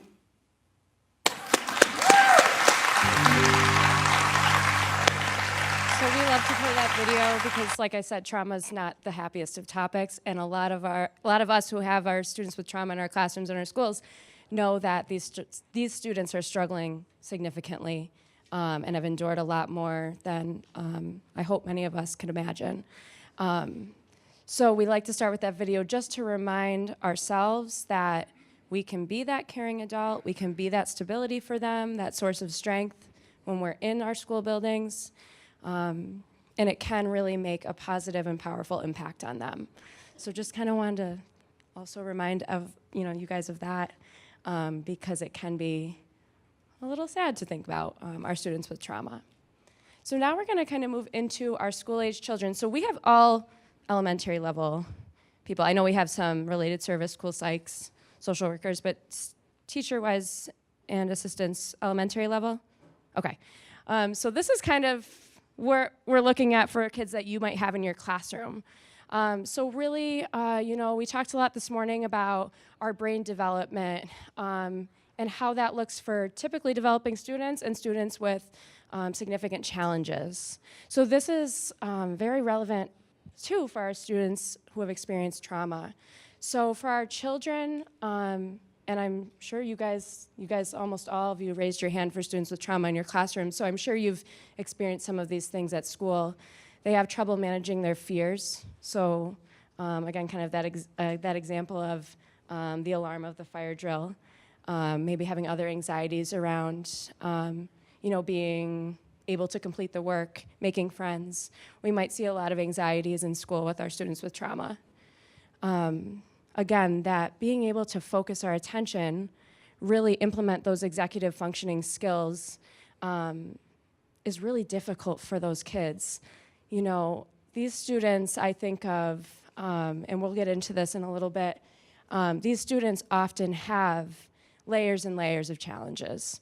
So they might have learning difficulties, they might have other diagnoses along with trauma that are really impacting their ability to be successful in school. So learning, our students with trauma, do you guys find that it's really difficult to learn new tasks, apply previously learned skills, all of those kind of executive functioning pieces? Yeah, it's really difficult for them, absolutely. And then controlling impulses. So a lot of you spoke about really outburst-like behaviors, tantrum behaviors, physical aggression. So really being able to self-regulate for those students is so challenging. A lot of those students with trauma might have environments at home that are extremely chaotic. The norm at home might be yelling. It might not be a school-appropriate tone of voice. So those students, depending on kind of their experiences and their models at home or outside of school, can really impact what we're seeing in the classroom. So really also, that cognitive flexibility is a big piece of this as well. So I know Dominique touched on that this morning with executive functioning and neurodevelopmental disorders. Our students with trauma as well really struggle to shift and transition. I know that you had brought that up as well. So that shift throughout our day, throughout an activity. Do you guys see, you might be in like recess, a choice time activity, and that student having a really difficult time being able to switch to math or ELA? Yeah. So kind of that sense of control again, and that feeling of, maybe having anxiety around their ability to be successful. So we see all of those things with our students. Hey, Dom, can you switch me? So then, I know this is, for many of you, you guys are working with elementary level students, but we're just gonna kind of touch on trauma for students who are at the adolescent age. So kind of later in elementary school, middle, high school age. So really, these students, that prefrontal cortex, again, there is so much underdevelopment of that area of the brain. Oftentimes, these students, and similar to our elementary age students as well, they are really struggling to self-regulate. They are struggling to understand what their behaviors might lead to. They might not understand that if I run out of the school building, there could be a car in the parking lot that's going by. So that kind of appraisal for safety, the consequences of their actions, they really lack that. So that's why we're seeing a lot of combative behavior, a lot of impulsive behavior, a lot of arguing back and forth as to why something may have happened or may not have happened. And we'll kind of get into this in a little while towards the end of the presentation, but have you guys ever been in a power struggle with a student or a significant other, family member? Just a raise of hands. Yeah. So this is This is really hard, and I notice this a lot with our students with trauma, that because of that need for control, that need to feel dominant maybe over someone and really have those needs met, we're seeing a lot of power struggles. These students want to get in power struggles. They want that feedback. So we're going to kind of talk about later, some ways to really kind of reduce the opportunities for power struggles and that engagement. But those are things we might see as well. For our adolescents, too, it's really hard for them to really meet those long-term goals. A lot of times, I have high school students that, or middle school age students even, that I'll ask, what do you want to be when you grow up? And they might have a perfect answer. They might say, I want to be a veterinarian. But that student in school does not go to class. They're constantly arguing with teachers about grades. They aren't coming to school half the time. So that student really struggles to see those steps to really get to that goal, and really needs a lot of support from us to really kind of carve out those pathways. So really kind of meeting those longer term goals and those steps are really difficult for students with trauma. So we often see students with trauma, they behave more dangerously than their peers. We might see increases in substance use. We might see behaviors that are unsafe in the community. So we're going to see more at-risk youth for students with trauma. Drop in academic achievement, failing in school. We see students drop out. We have, some students that I work with, unfortunately, some of them get to that age that they're able to drop out, and they do, and it's really unfortunate. So we might see things like that. Aggression, high levels of aggression as well. So very similar to our elementary age students. And so now we're going to just look at a video that really outlines the brain development for children and adolescents who have experienced trauma and what that development looks like and how it's different from a typically developing brain. But in addition to all the bad things that are likely to happen to them as adults, there's also the effect that long-term stress has on them when they're still kids, especially on their brains and their ability to learn. If you look on the molecular level, you're walking through the forest and you see a bear, right? So you can either fight the bear or run from the bear. That's kind of your fight or flight system, right? Right. And your body releases a ton of adrenaline, right? Which is your short-term stress hormone, and something else called cortisol, which tends to be more of a long-term stress hormone.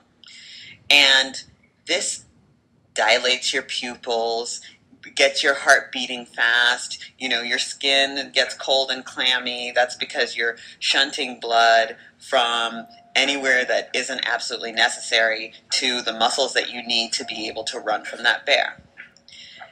The other thing that it does, now you can imagine that if you're about to fight a bear, you need some gumption to fight that bear, right? So it kind of shuts off the thinking portion of your brain, right? That executive function, cognitive part.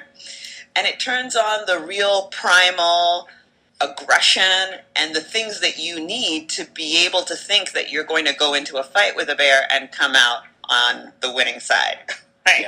Yeah. And that's really good if you're in a forest and there's a bear. The problem is when, that bear comes home from the bar every night, right? And for a lot of these kids, what happens is that this system, this fight or flight response, which is an emergency response in your body, it's activated over and over and over again. And so that's what we were seeing in the kids that I was caring for. When the brain does something over and over and over again, it creates pathways that get more and more ingrained. So this kind of repeated stress affects the development of these kids' brains. And especially affected in this situation is a specific part of the brain that's called the prefrontal cortex, which is where a lot of these non-cognitive skills happen. self-control and impulse control, certain kinds of memory and reasoning, skills they call executive functions. If you're in a constant state of emergency, that part of your brain just doesn't develop the same. Doctors can see the differences on brain scans. Dr. Burke-Harris says that for these kids, the bear basically never goes away. They still feel its effects, even when they're just trying to sit there quietly in English class. And if right at that moment someone asked you, oh, could you please diagram this sentence? Or could you please divide two complex numbers? You'd be like, what are you talking about? And so that's what we were seeing in the kids that I was caring for, is that a lot of them had a terrible time paying attention. They have a hard time sitting still. And you hear about this in lots of schools. Head Start teachers in one survey said that over a fourth of their low-income students had serious self-control and behavior problems. Nadine Burke-Harris says that it's true for her patients, the ones with adverse childhood experiences, like neglect, domestic violence, a parent with mental illness or substance abuse. For our kids, if they had 4 or more adverse childhood experiences, their odds of having learning or behavior problems in school was 32 times as high as kids who had no adverse childhood experiences. So that's pretty significant. Just the impact that trauma has on these students and what we're really seeing more and more often in our school settings. So we're also going to move into how, similar to executive functioning deficits and all of the things that kind of come along with that, we are going to move into how trauma is also typically tied with comorbid diagnoses. So oftentimes we see rises in students' mental health. We see increases in different diagnoses that kind of come as a result of students with trauma. So we might see an actual diagnosis of post-traumatic stress disorder. Do you guys have kids in your classrooms that have those diagnoses? Anybody? Yeah, it's really kind of underdiagnosed at the elementary level, sometimes even at that kind of middle school age level. And a lot of times too, we might see things in school or we might suspect things, but we might not have all of the information. For example, in our setting, we have a lot of students who have experienced trauma at BOCES, similar to you guys. And we'll do intakes with new families and really try and get a lot of information about their school history, their background, family history. And so many times you ask about, is there any significant trauma? Is there mental health diagnoses, any patterns of behavior? And sometimes we miss those pieces. Sometimes we have to kind of investigate ourselves. And sometimes we don't always have access to all of the information, records and things like that. So I always think it's really important, and I really believe that I look at all of our students kind of through that trauma lens. Because it's really, the things that we do for our students with trauma are really beneficial for really all students universally. So we have some strategies and kind of community building, relationship building strategies we'll talk about to really kind of rebuild some of those neural pathways that the video was starting to mention. So just with us kind of being that stable source of support, that strength, and that caring adult in school can actually start to physically rebuild those neural pathways, similar to the executive functioning and learning new strategies. So that's a really kind of nice piece to this, is that there is hope in what we do when we're working with our students. We might also see ADHD, oppositional defiant disorder, again, so those students who are very argumentative, want that control. Generalized anxiety disorder, the anxiety is huge for students with trauma, and we might see a diagnosis of depression as well.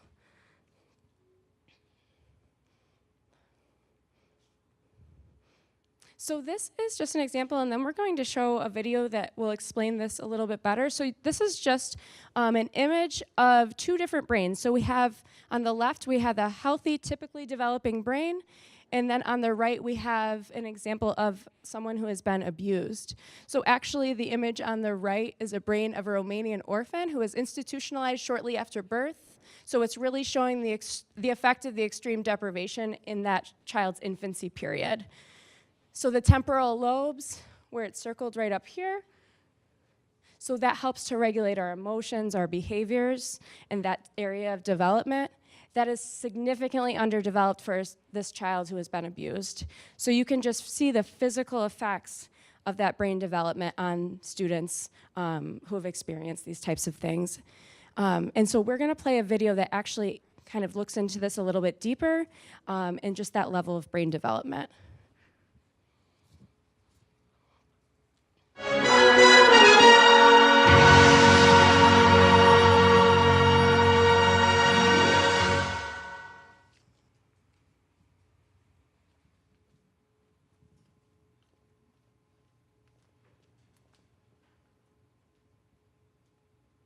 The upstairs brain can control what's happening in the downstairs. That's why it's over top of it. That's why it's over top of it. That's right. Yes, that's the reason it's there. It's actually the reason we can all sit in an auditorium like this for 2.5 hours rather than looking for berries or something. So we have this cortex, right? So now what happens is, if this thing is firing enough, this downstairs brain is firing enough, here's what happens. It fires, it fires, it fires, it fires. And pretty soon, it's going to make it so the ability of my upstairs brain to maintain the coordination and balance of the downstairs brain gets a little on the edge. And think of the experience of someone hanging off a cliff, right? You're hanging on, you're still hanging on, you're still hanging on, you're still hanging on, and you can feel yourself shaking. But what happens when you let go? Yeah, eventually you're... When you let go, you are going. It's the same way with the upstairs brain. It holds on, it holds on, it holds on, it holds on, and there's a bunch of parents smiling, so you know what's about to happen. This is now, let's talk about our brains. It's holding on, it's holding on, it's holding on, and suddenly the firing from the downstairs brain is too much. The grip is lost. And watch what happens. This is why it happens so quickly, you guys. This now no longer is coordinating and balancing it. That's the first thing. So now this is now erupts out because it's no longer contained, which turns this way, way off. So within 2-3 seconds, you go from kind of being a reasonable human being to flipping your lid. Has this happened to any of you? And let me just remind you, just because I know we probably won't talk about it, but it's worth just saying, I'm going to give you the list of the scientific things. We didn't put all this in the book. Actually, we did put this in the book, but not as a list. Here are the 9 functions that this upstairs brain part right here behind your forehead allows you to achieve. Watch what happens if I can help my daughter Maria keep her upstairs brain working well so she's coordinated and balanced. She'll have these 9. But if her downstairs brain is so agitated and I can't help her name it to tame it and I can't connect and then redirect, if I can't do that stuff, she may get really agitated and she may start throwing things and have a big temper tantrum and do all sorts of stuff like, oh my God, I have a kid with, the dysregulation disorder or something like that. You know? Because it's all about relationships. I mean, there are people with disorders like that for sure, but I always want to ask, what's happening in a relationship first? So here's the 9 functions. Number 1, if she can maintain that, and if I as a parent can maintain it, I can regulate my body. I literally have 2 branches of the nervous system that are the brakes and the accelerator of the autonomic nervous system, the parasympathetic and sympathetic branches. Anyway, basically it makes my heart rev up, and my lungs breathe faster, and my intestines churn, or it calms all that stuff down. And how you balance the brakes and accelerators is basically how you regulate your body. All happens from here down. The upstairs brain is the master controller of that. So if you lose that function, you can just be totally out of control. That's number 1. Number 2 is the ability to tune into someone else. So at the moment Maria comes home, she's telling me about what happened at school. If I've had a bad day, or I'm really agitated, or I want this to be my perfect daughter, or I was rejected as a kid and I can't stand the feeling that my rejected child's invoking in me because I didn't want to think about my own rejection because I was just fired at work, or I was rejected when I was a kid, or whatever the issue is, and I can't stand it like that, then at that moment, I can't attune to her. This is what this area allows. This area allows you to literally tune into the internal experience of another person. Make a map in your own mind of not only the feelings that another person might be having, and that's called compassion, feeling with, but also to imagine what it's like to be in the mental life of this other person. That's called empathy. So attunement is the gateway to both those things. So it's this balance between rigidity and chaos. This is called... That's emotional balance. This is the part of the brain we know from science allows you to achieve that. So just kind of another layer to that level of brain development, how different that is for kids with trauma. So looking at really understanding what's going on under the surface for these kids, because what we see is a lot of destruction, a lot of shutting down, a lot of anxiety, a lot of elopement, a lot of aggression. So looking at it through a trauma lens can really help shift perspective, really kind of shift into, again, that problem-solving approach. And I love what he says about the attunement. Do you guys use TCI here? Just wondering. No? Okay. Just curious because they talk a lot about this in TCI. So attunement, I think, is really important. Oh. Great. Awesome. So attunement is really this idea of kind of meeting kids where they're at, and again, having that that empathy, that compassion, and really seeing it through that trauma lens. And I know, you know, as educators, as teachers, there's a lot of pressure to get academics done, and that can be really stressful as educators in the school setting when you have kids in your classroom with significant behaviors that are kind of taking away from that learning. They might be disrupting others, things like that. So really being able to kind of meet those kids where they're at, really disengaging from power struggles, you know, you will get this done, you need to finish 5 more problems, or this is going to happen. Really disengaging from those types of strategies that are really, to that student, you're exerting your authority or control. Those students in those moments really kind of need us to be attuned to what they're thinking, feeling, and acting in those moments. Of course, we have to keep students safe. We have to keep them safe, ourselves and other students. That is first and foremost. But if we can kind of build on our relationships and really meet them where their needs are in those moments, that can be really beneficial going forward. It's going to help us develop trust, and really establish that developmental relationship, because it doesn't always come easy, especially with these kids. A lot of you guys had mentioned that these kids are really, really difficult with who they're able to trust. They have a lot of challenges with that. So that can really help, that attunement piece. So I just wanted to mention that from the video. Absolutely, sure. This is so not right coming out of a teacher's mouth, but they're playing the system. So they know how to work it. So they're like having a meltdown or whatever, but they want to get out of doing work. So they're going to do what they need to do in order to get out of doing what they need to do. We have so many kids that engage in those behaviors. And I think, again, it is that sense of, I can't do it. I need to be in control of this situation. I think a lot of it is control related. But a lot of those students too, similar to the diagnoses that are usually go along with this, a lot of these students have kind of used those strategies as ways to them that are survival. Again, you kind of see that fight or flight, and then you also see that piece that's a little bit more calculated. So you see, and we see this a lot in our setting, we see a lot of reactive aggression to things. We see a lot of reactions to things that might re-trigger trauma, but we also see that piece sometimes develop into proactive aggression, and along with that comes with some more significant diagnoses typically, but we definitely see that piece as well, where students are really kind of learning and acting these maladaptive behaviors out.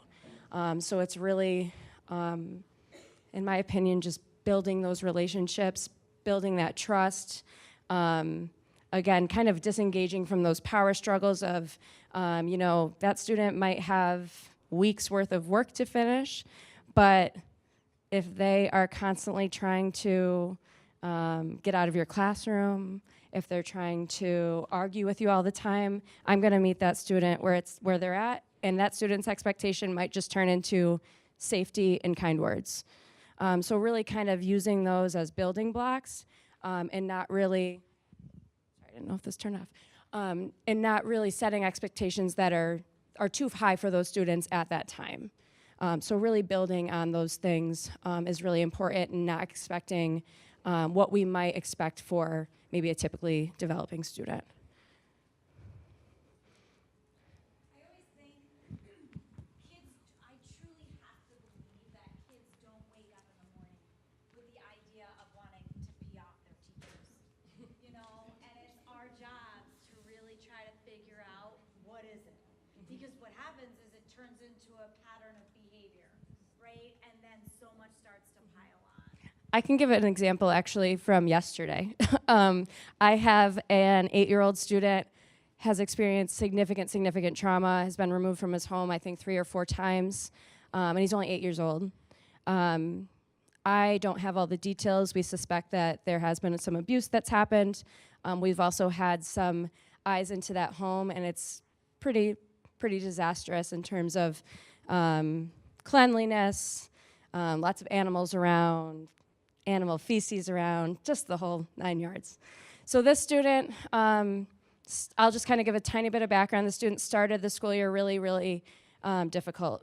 He was constantly running out of the building, teaming up with other little kids, very aggressive, running in the parking lot, trying to get on cars, you name it.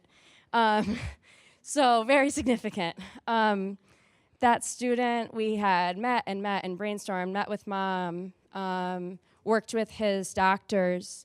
But just yesterday, this is just what reminded me of this. Yesterday he came in, I also want to say he's been doing much better over the last 2 or 3 weeks. But yesterday he came in and he walked right by me and his teaching assistant as he was getting off the bus, and he said, "Move, B, I'm going to get my breakfast."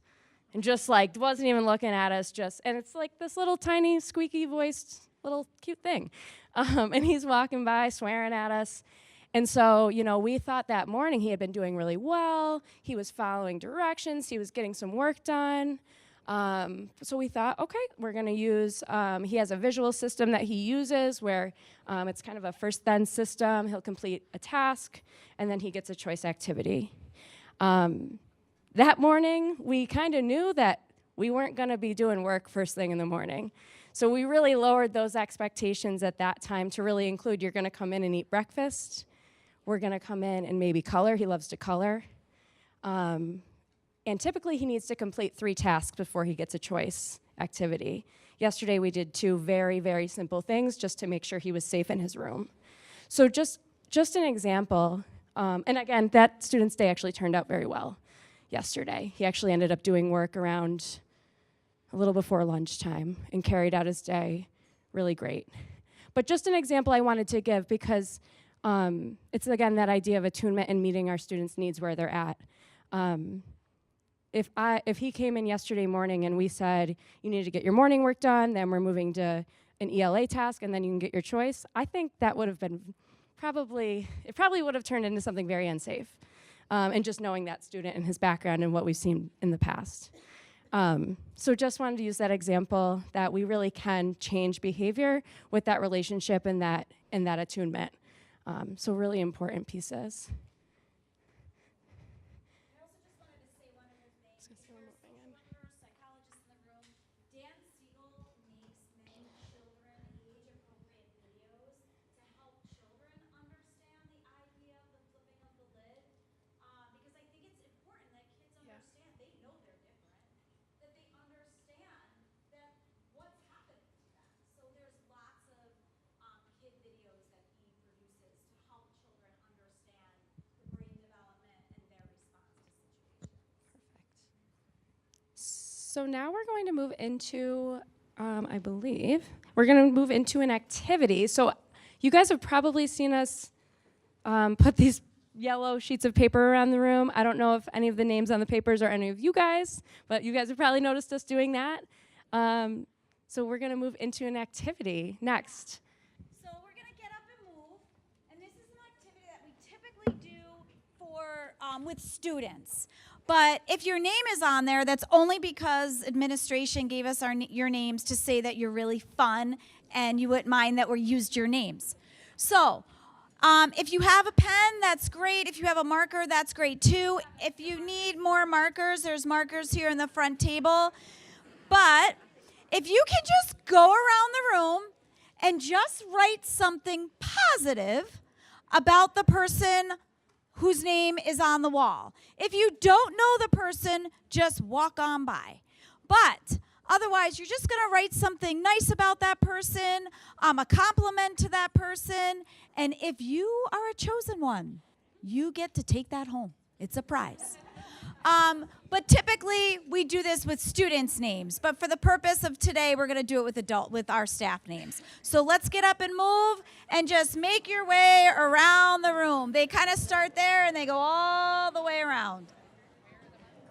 There's markers up at the front, like on that side table there. I hate describing activities. I just mess it up. No, I do. Well, it's happened. When's that one? It's much shorter. It's like from 8 to 10:30. So actually, I took out all the strategies. Oh, okay. It's Is it special ed? it's like everybody, and Okay. You realize we gave all teachers pens they could be huffing. That's right. There you go. There you go. It is the day of ours. I have to do TCI. Oh, wait. Well, it's in the afternoon. This is morning because I'm doing autism. Well, I'll probably find out what the rest of staff day looks like the day I can tell before. You, it's Armored 1. Oh, do I have to go? I'm not. Okay. It's Armored 1. I'll do that with you instead. Wait, so you're talking about the 7th, because that's the Onondaga County. Yeah, and then I said no to Cortland wanted something, and I said because I'll be at Cortland in the afternoon, and I was like, I just need to, like, so Rosanna sent an email to say, like, to the TCI people, like, can you do, they split us up by program, but can you do 1 to 3 o'clock de-escalation strategies? This is everybody's Armored 1 in the hotel. Oh, at the hotel. Both buildings.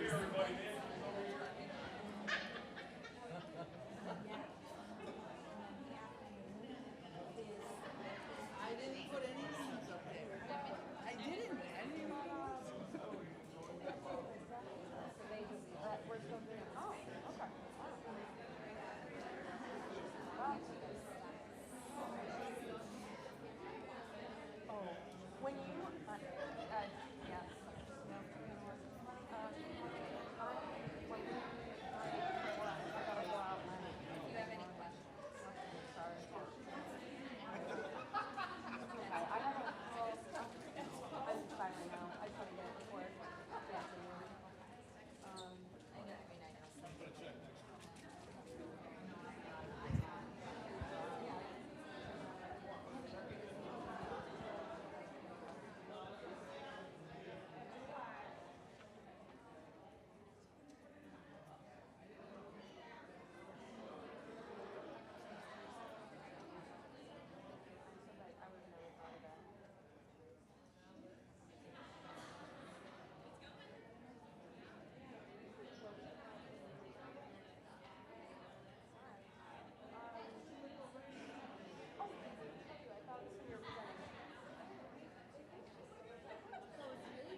All right. Oh yeah, you here. 45 minutes. Yeah, all right. All right. All right. All right, let's look around the room. Some of these are very full. Some of these are very full.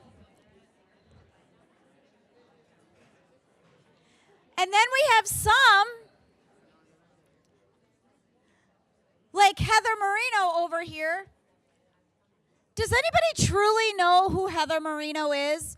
Or is this a social experiment and just felt bad because she had nothing written?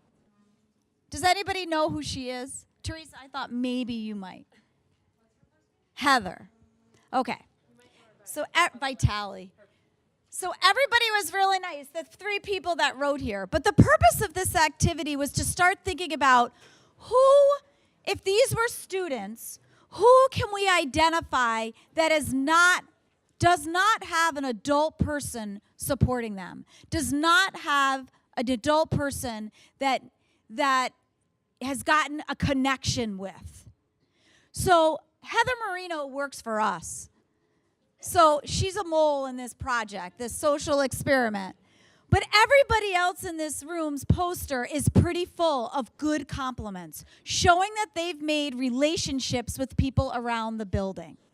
Heather, poor Heather, she has no relationships, truly, with anybody in this building. So when you do this activity, we do this with students a lot because it helps identify what students we have not connected with, what students we have not made relationships with, and now we're going to actually assign staff to start connecting with those students.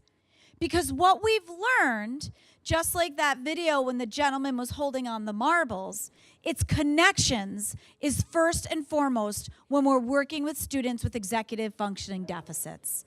These are our students that are difficult to manage, difficult to work with, very reactive in behaviors. Very often these students are those students that have behavioral problems.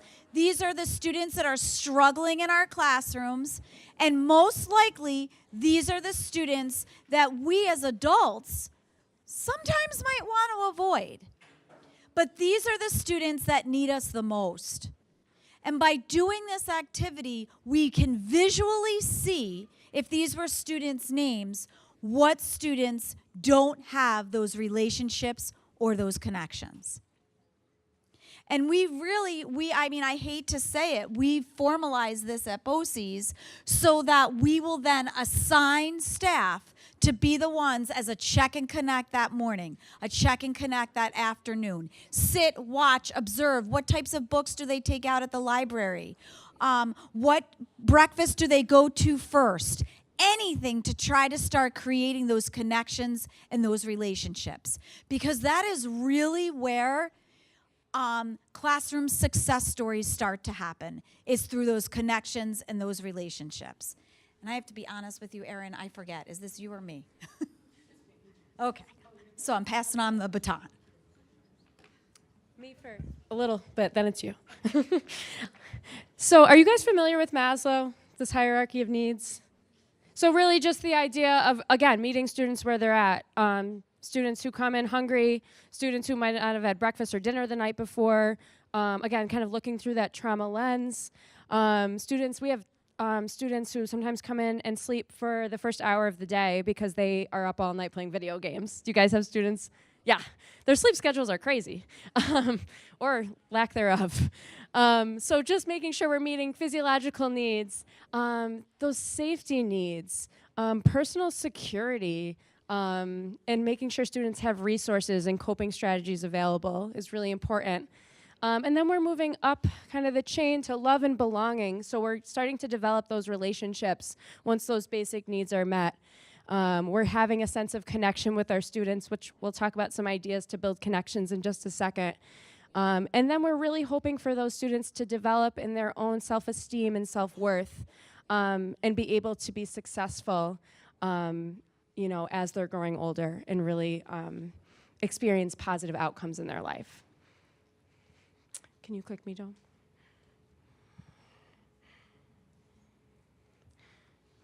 So these are, sorry, it's kind of small, but I can just read them aloud. So these are just some simple strategies that you really don't need any preparation for. So really no lesson planning involved, anything like that. So just watching and observing our students, similar to what Dominique just, shared. Looking at what kind of games they like, music they like, toys, things like that, to really kind of peak, what are their peak interests, and how can we really build those relationships on that. Sitting on the floor with them, getting on their level. A lot of times if I'm talking to, students that are smaller than me, I'm usually bending down so I'm at eye level, or I'm on, sitting on the floor with them, things like that. So some things that are simple like that can make a big difference.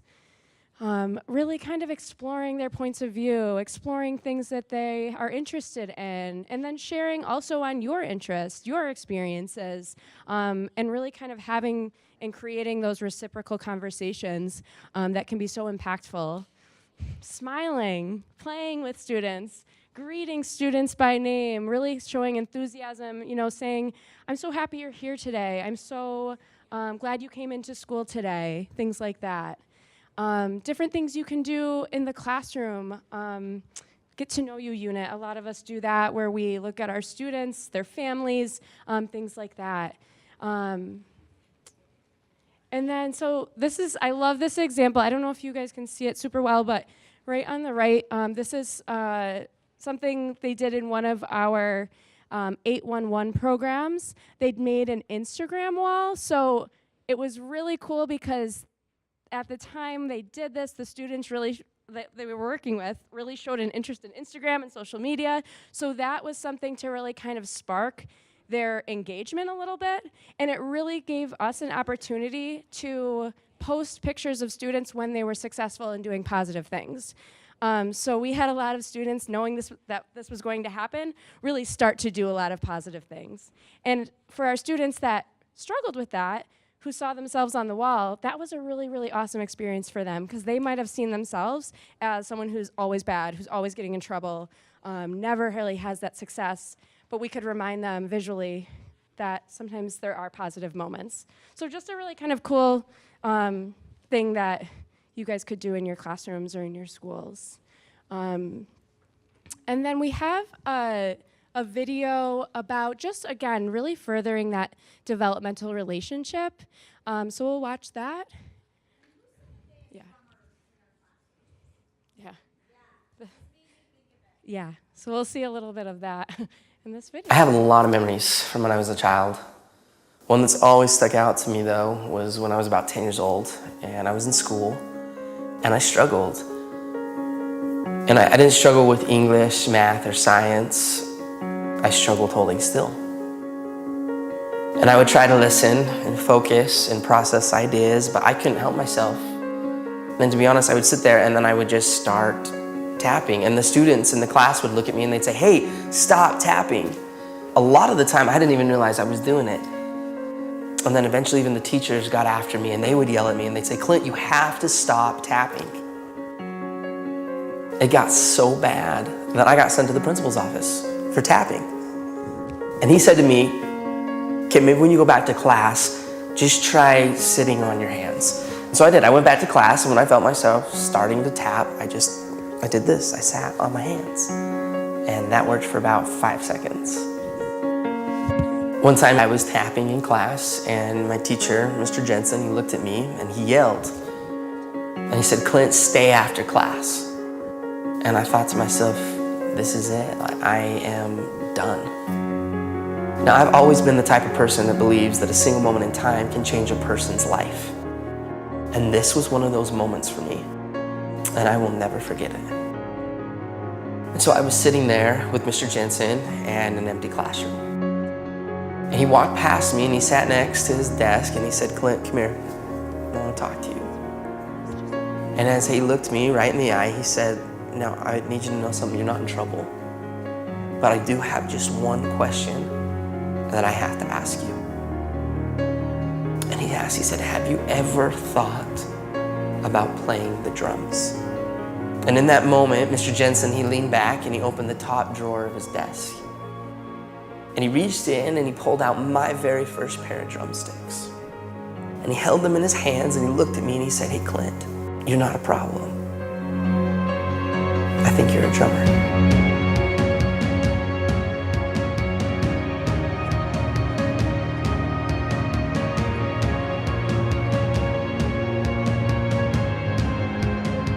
From that moment on, I've never put those sticks down. I've toured, recorded, and played drums all over the world. My whole college education was paid for with drumsticks in my hand. Just because of a single moment in time when somebody believed in me. And he saw something in me that I didn't even see within myself. And from that moment, I learned that there's a difference between being the best in the world and being the best for the world. So just another really hopeful video that kind of reminds us to be that Mr. Jensen and our students and really look for those strengths and those positive things. So we're gonna take we're not gonna do that. Yeah, sorry, we're gonna take another break, but we kind of had one. So we are just going to have you guys take out your phones again to do another Mentimeter. So we've been talking a lot about building relationships, but sometimes that's really difficult with students who have, executive functioning deficits, trauma, lots of behavioral problems. So we wanted to just kind of look at what gets in the way of student relationships. What are those barriers that make it really hard for us to develop relationships with certain students? Because it's not always that cut and dry, black and white. Sometimes it's really difficult. So just kind of name some of the things that might make it more difficult to develop those relationships.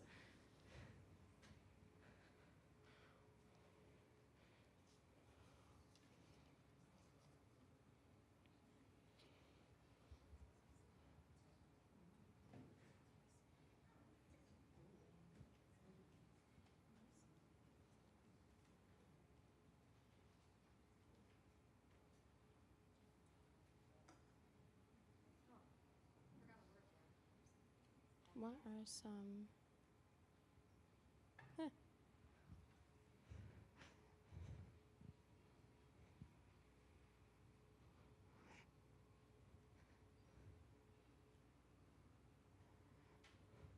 All right, so some of the things we're seeing, patience, having patience, seeing defiant behavior. Time is really sensitive, and we don't have much of it at school. So thinking, how do I have time to develop relationships with these students? Different behaviors, smell. Students maybe who have hygiene, issues with hygiene. Class load, big class sizes, definitely. Burnout, stress. Eye rolls. That always gets me. Eye rolls. Giving attention fairly. So many different barriers that we might see. I really love the time one and time available. That is huge. I think that's a huge stressor on educators sometimes, is really just having the time. But there are things that we can incorporate and embed in our classrooms that can make that easier. But I'm going to actually segue now to Dominique. Point out that we handed out is we spend so much time talking about what triggers students, but we never spend time talking about what triggers us. And I think that's one of the most important things when we think about creating relationships, right? We've established that relationships are first and foremost when we start thinking about strategies.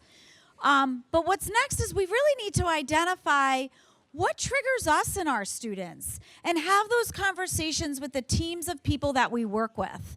I don't think we spend enough time in thinking about that. Like, I am not the person to get called when a kid is like sticking snot all over the wall. Like, I can't even say the word. But if a kid is have toileting issues, and believe me, I've had it all thrown at me, I'm okay with that. I can handle that. I can't handle can't handle this. But it's really good if my partners, the people that I work with know that. So sometimes establishing those, understanding my own triggers is really important when you start thinking about that first step in making connections to staff. So that's been a really helpful tool that we've used with opening up those conversations. Well, because of the sense of time, you know, I honestly thought we had until 11:30, so I apologize. I obviously didn't read the email that described it better. We jumped ahead a little bit to talk more about strategies. So we understand that for many of our students, if we want to start thinking in a problem-solving approach, we need to really start thinking about through that executive functioning lens, because it's really the executive functioning skill deficits that are underlining and weaving the behavioral challenges that we're seeing in our students. So what do we do with that? Where do we go with that? And many of you, some of you might have heard what's called the TEACH philosophy. Has anybody heard of the TEACH philosophy? So the TEACH philosophy is originally designed for children with autism. It comes out of UNC Charlotte. It's a fantastic philosophy, so if you ever have the opportunity to learn more about it, it's TEACH spelled with 2 C's. It stands for, and I don't like what it stands for, but it stands for Teaching and Educating Autistic and Communicationally Handicapped Children. But I'll be honest, and I meet with them yearly, and I really want them to change their model to, and if you could hit the next slide, it really is designed to work with students with executive functioning deficits. It's a structured teaching approach, a structured teaching strategy that's designed for all students, not just students with autism.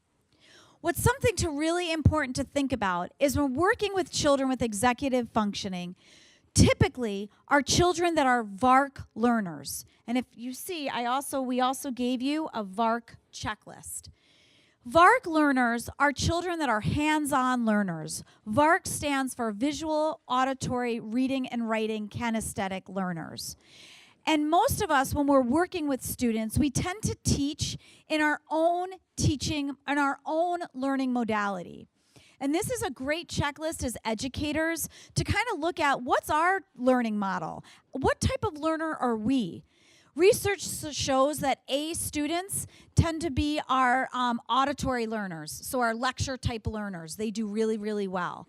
Our B students tend to be auditory and visual learners, and as well as reading, writing learners. And our C/D failing students tend to be our students that are kinesthetic learners, hands-on learners. They tend to be our learners that have executive functioning deficits. So it's really important that we are mindful what's our best learning modality and how do we support our students in our classrooms that are kinesthetic learners.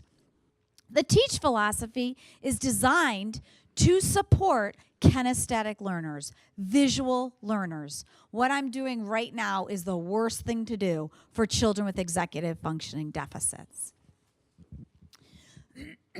The TEACH philosophy is designed in such that just by stepping into the classroom, the students are able to answer these 5 basic guided questions.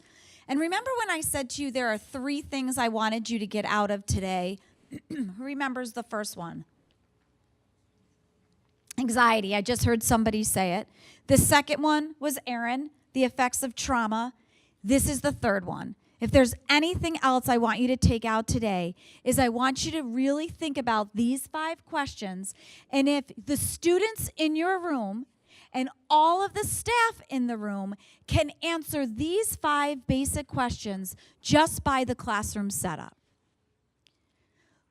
So when you start to think strategy, you start to think strategies need to answer these 5 questions. Because the idea is when students can answer these 5 questions, you've been able to have predictability, routines, and you're lessening anxiety. And when you lessen anxiety, what happens with behaviors? They lessen. So those 5 questions are, where do I go? Where do I sit in the cafeteria? Where do I sit for centers? Where do centers start? Where do I sit in the library? Where do I go for speech? Where do I go for OT? What work? What work are you asking me to do? And the most important question that is often overlooked is the question, how much work do I have to do? Because I hate work. So how much work are you asking me to do? So we're going to do a quick activity around this. If everybody could just turn over their paper. And I want you to write me a paragraph on metaphysics. Why are you laughing? It was last night's homework. Did you read the article that was given to you in preparation for this on metaphysics? I don't notice too many people writing. Okay, you didn't get an article on metaphysics. But if I were to say to you, hey, listen, last night's homework, that article on metaphysics, if you didn't get a chance to read it, it's okay, I got extra copies up here. We're going to write a paragraph on metaphysics, 5 to 7 sentences. I've got some sentence starters here if you need it. And in your paragraph, I want you to use 5 of the 10 vocabulary words. Here's a sheet of the vocabulary words with the definitions. How do you feel now about writing a paragraph on metaphysics? Much better. Because what have we done? Yes, giving you resources, outlining the expectations, clearly giving a beginning to an end. Let's think about it. Think about back when you were in school and you were told to do a research project. What's the first thing you ask yourself? How long does it have to be? What's the first thing you look at when you're invited to a conference day? How long do I have to sit there? When is lunch and are you supplying it? Yeah, our kids are no different. So very often, it's not just that I have to sit through ELA or I have to go to speech, but how much work do I need to do? We need to establish what finished looks like. The fourth question, when will I be finished? And what do I do when I am finished? Because downtime is really hard for me. I don't know about your elementary students, but most likely many of them don't have the most appropriate leisure skills. So what does that look like? What does finish look like? And what comes next? And I will tell you, I've added a 6th question. And that 6th question isn't really part of the teach, but I added it because I love control. And that 6th question is, for me, is who am I working with and who's available for help? Because many kids don't know how to ask for help. And they stand there and follow the teacher around, and they're tapping her on their shoulder, and they're interrupting him. But sometimes some of our students even need to know, who can I ask for help? So let's think for a second. What are some strategies that you are currently using in your classrooms that answer these 5 questions? Please. Visual schedules. Love it. What else? Routines.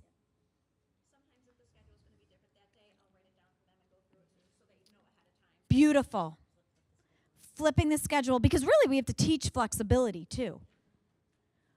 One of the things that's so important, and I think best practice is all of us have visual schedules. I love it.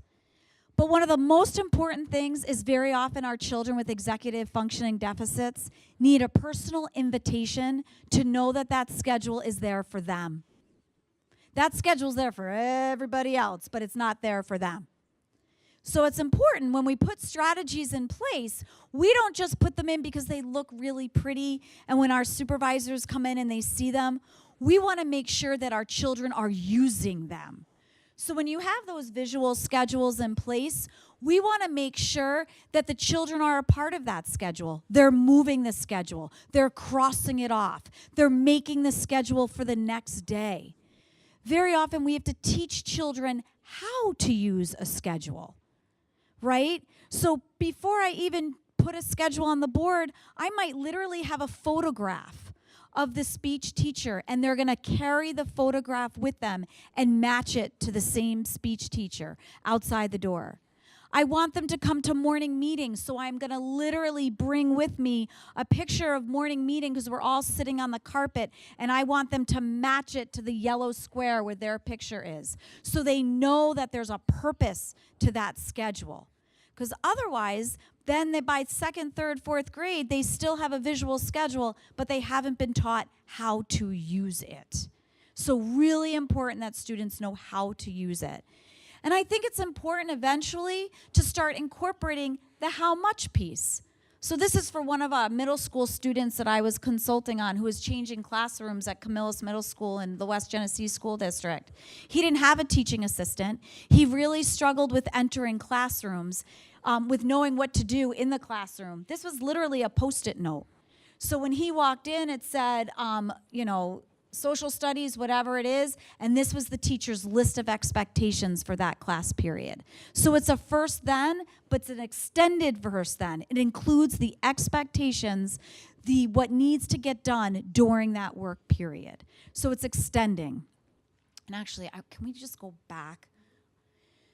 Some of the other things that are really important when we think about our kids with executive functioning is making sure that our classroom supports them. In this sense, because we've already established that these kids are highly distractible. They often are in other kids' business. How do we help provide some of that structure so that the students know exactly what to attend to? And all of these pictures, except for this one, are taken in classrooms that we've worked in to try to help with some of the students with executive functioning deficits. This is in a kindergarten classroom. The children had no idea how to sit in circle. They were constantly falling over, moving over. So we literally had the students begin to sit in boxes, sitting in Tupperware bins, and you'll see some other pictures like that. This is over at Jamesville Elementary. The students all sit in clusters, but they were constantly kicking and getting into each other's faces and bugging each other. So when the teacher felt it was needed, she literally is putting a whiteboard, a mobile whiteboard in between to make the groups even smaller. And then the whiteboard even works as they can pull it out and then work right there. I think many of us use these kind of dots to let students know where their working area is, and getting really creative with furniture in the classroom to establish some small limited cubby areas. So this is another example of one of those learning bins that we've got for students, that we've created for students. I literally will get a Tupperware, cut the top of the Tupperware, and that becomes the child's work desk to try to really lessen some of that movement around the room and then provide some sensory. He loves laying in there and covering it. It's made a world of difference for a student that was one of the most highly ADHD students I've ever seen in any program. This was over in Oswego. Loved this idea. This is the student was actually working on spelling words. This is a sequins wall. So it's just a piece of fabric, and he was doing sequins, working on letter formation on a sequins wall. Another example, this was a student in Solvay. The student was spending so much time in first grade sitting on the teacher's lap. He still needed a lot of sensory support, feeling of boundaries, and eventually I was like, we can't have this kid still sitting on laps. He was going into second grade. So we started to replace it, and this was a cube chair that we put just a simple mat around and a hula hoop because it was giving a sense of compression, and eventually, he didn't like weighted vests, just as a side note. So eventually we're able to move away from it. So providing a lot of sensory support, a lot of supports to try to lessen some of that movement, to really help with that flexible seating within the classrooms. How many of you use First Then boards? I heard you mention First Then boards. Yeah, First Then boards are great language tools. First Then boards are designed to reduce anxiety. It addresses a system. We're doing this much before you get your then. And your then is your break. It's never the next teacher demand. It's always your break. It's your payday. You can extend it with first, next, then, but it's always the child's access to a break. It's letting them know what comes next. It really structures the task, and it really creates something that's very visual. It allows the student to be able to cross off. How many of you love when you've got a to-do list and you're working through that to-do list and you're like, yeah, I'm done? Same thing for our kids. So by really extending our visual schedules to include those how much pieces is really one of the best strategies when working with our students for executive functioning. And incorporating them in the process so that they see that they're moving through in order to be successful. This is something that we set up in a classroom. Actually, this is like my go-to when there's a lot of moving and shaking in a classroom and students are struggling with just being able to kind of understand the 5 basic teach questions. This is in an elementary classroom. We've set this up in Fayetteville. I've set this up in Solvay. This is letting the student know that there are centers. And there are 3 centers that they're going to attend. And it's a matching system. Each match brings them to the center that they need to go. So the idea is they don't have to ask the teacher because it's a matching system. But when they get to the center, there's a list of expectations. So when he gets to the yellow center, what you don't see is there's Velcro. So he matches the yellow center, matches it, and when he sits down, he sees that there's an I can with a 3, 2, 1. And they're written expectations of what is expected for the class period. Where this is also really helpful is how many of you, if you're fortunate to have, several staff members in your classroom. Sometimes the more staff members there are, there's more chatter. And chatter doesn't go well with kids with executive functioning. So by having this very visually based of what the expectations are at each center, it doesn't just help the student, but it also helps the teaching assistant that's moving with the student. Or if she's running the center, so she knows what the expectations are. Or if a student is being returned from a therapy, I don't know if this happens to you, but I know this happens in our programs a lot. The kids with the most needs have the most transitions. Yeah, right? So you bring them back to the classroom and they're walking into a classroom that they have no idea what the expectations are. The speech therapist has no idea what the expectations are. So they get dropped off, and then the teacher or the teaching assistant, but an adult, has to direct them to where they need to go. So that ends the teaching, right, for the teacher, opens up a moment of vulnerability, and you know what happens during vulnerability. But when you set up something like this, then the teaching assistant sees where the student is supposed to be, doesn't need to say a word, points to it, and the student goes on their way because you've set up a very tight system when it comes to centers. And when they sit down at their centers, the expectations are either written in language or they're drawn. I can literally draw 3 blocks, 3 squares, and they know we're going to do 3 things. We're going to do 2 things. We're going to have 1 thing left.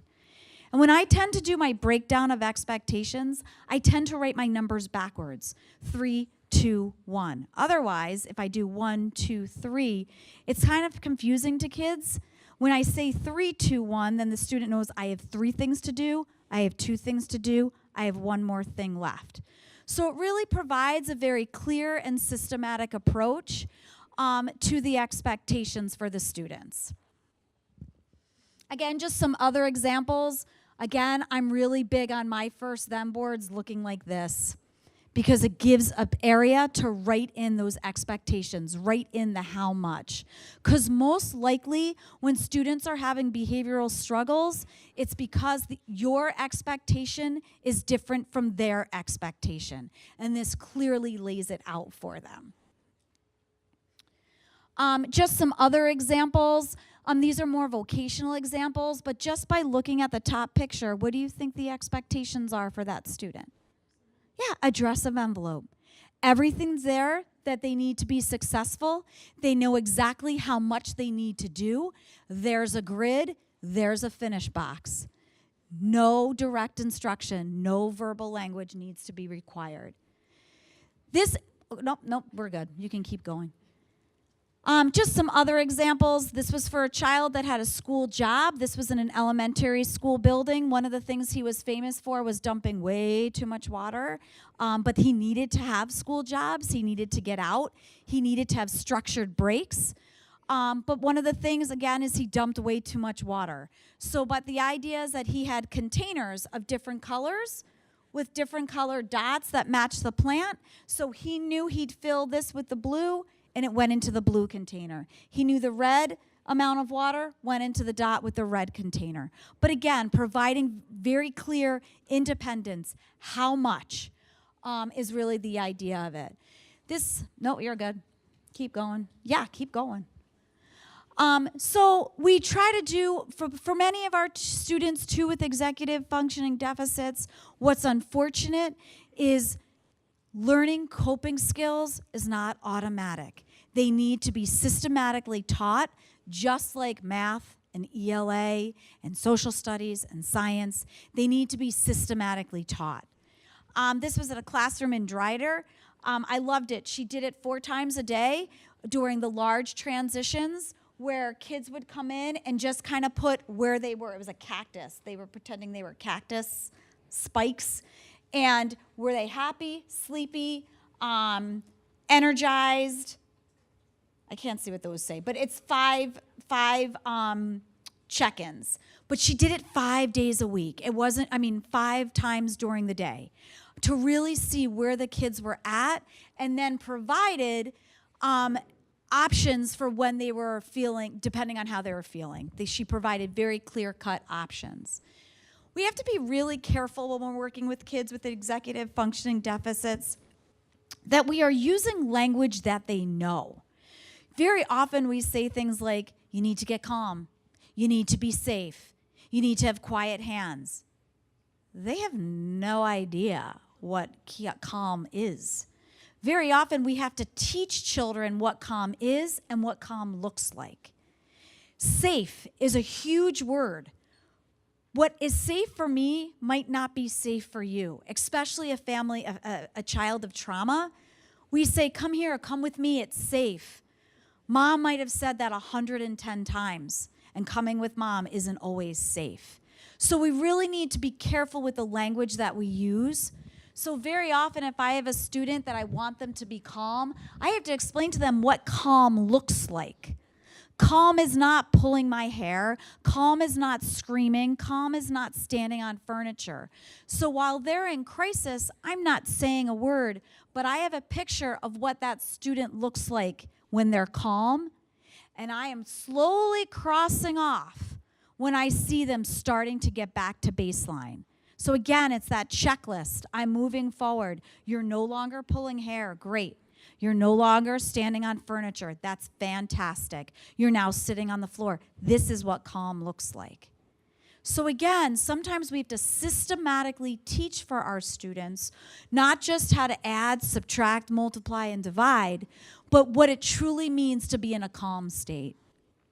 One of my favorite things is to have I feel I need boards, using actually the kids' pictures and having individualized what's available to them, what works. How many of you use social stories in your classrooms? Anybody use social stories?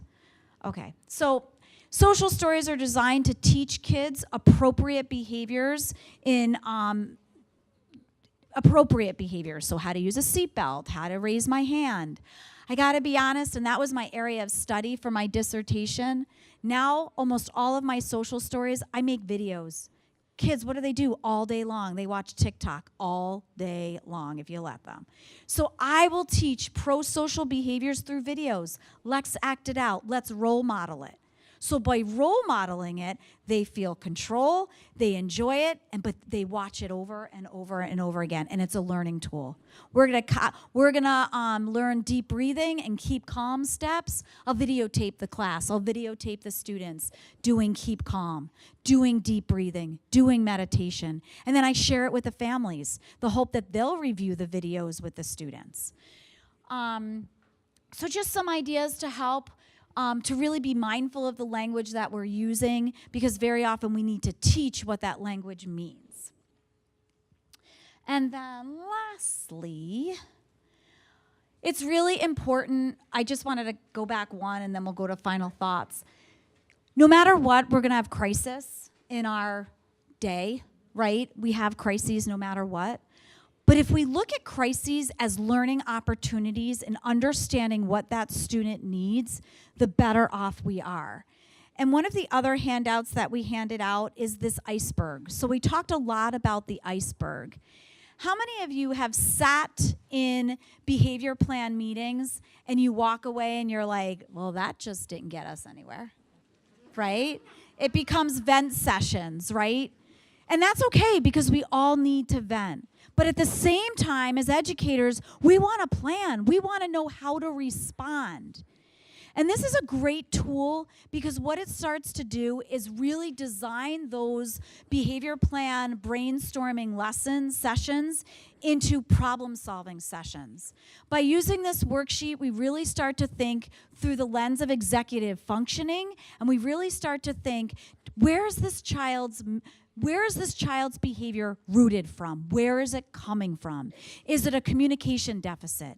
Is it a perception, my perception versus their perception? What is it exactly that's holding us back? And then from there, you can really start to design a plan. So that's a great way to really start to design, to really start thinking executive functioning challenge-based, problem-solving based. How can I help make this child's school day better?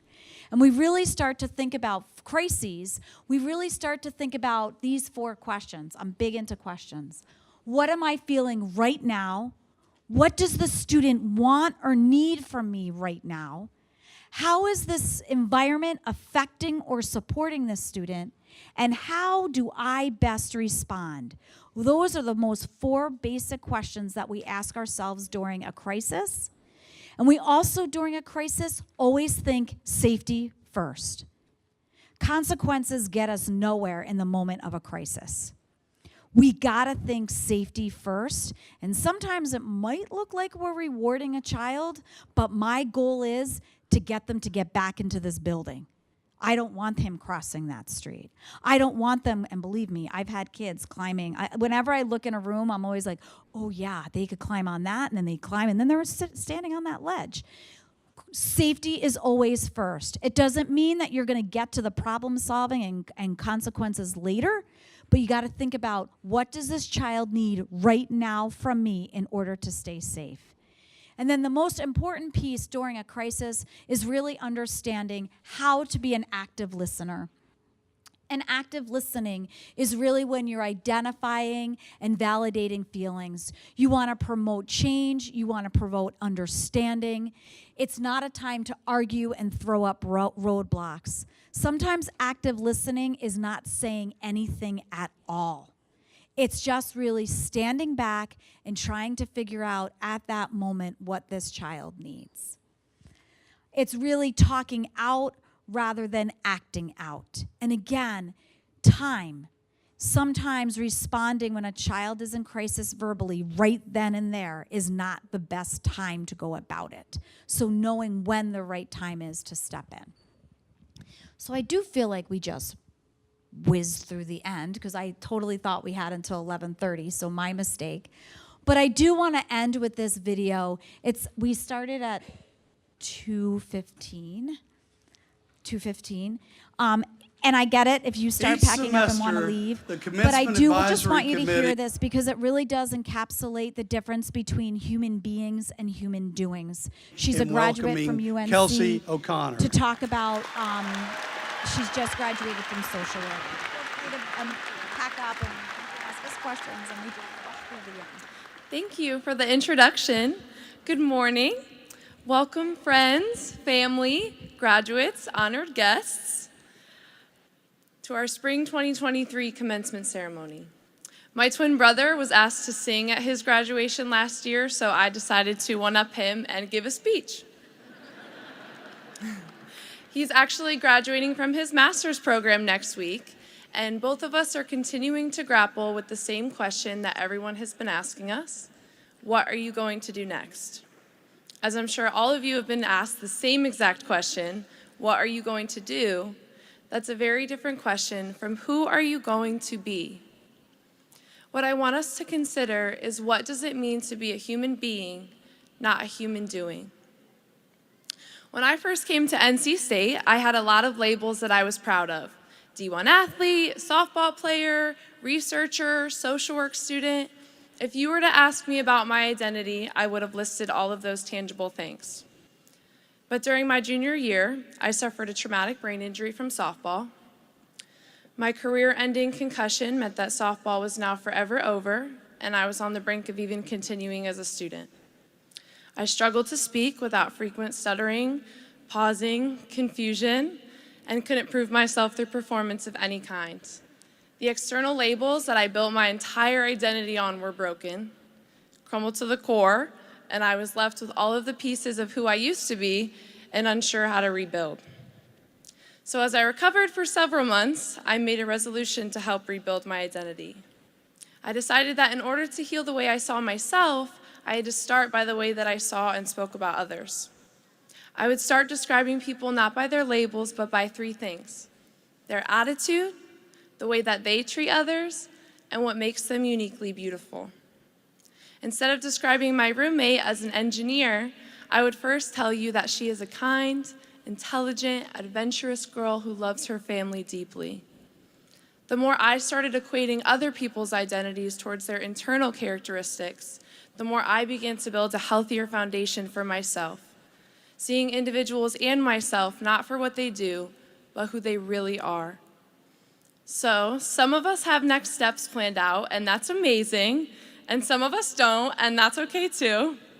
That just means that not all of us have an answer to the question of what are you going to do, yet we all have the opportunity to decide who we are going to be when we leave this place today.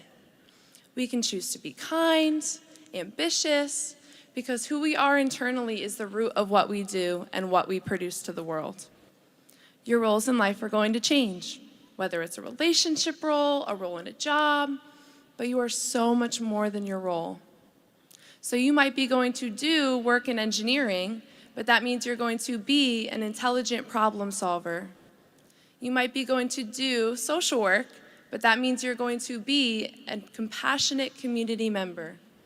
Regardless of what you do, you always have the opportunity to be the person that you've dreamed when you choose a positive attitude, treat others with genuine kindness, and appreciate your own unique inner beauty.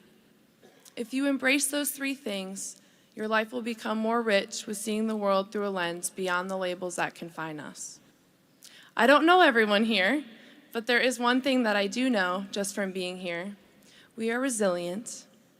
Graduation isn't just a celebration of passing classes and balancing work.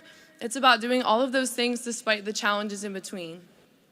We have students here who are mothers raising children. We have students who are battling with illness, maybe working multiple jobs, maybe traveled across country or even across seas to be here. You are resilient, and the things that you do will go beyond your occupation because they start with an internal spark based on who you are. And that's not just the graduates either. It's our supportive community that helped us get here. You are resilient too, and we thank you for being here. All of you came in wearing several external labels: a graduate, a student, an almost alumni, maybe some alumni here. And I hope that you leave knowing that you will always be a member of the NC State Wolfpack. But we have to look beyond our labels to appreciate who we really are and appreciate others for who they really are. And because of that, I encourage all of us to think and do and become something uniquely amazing. Thank you.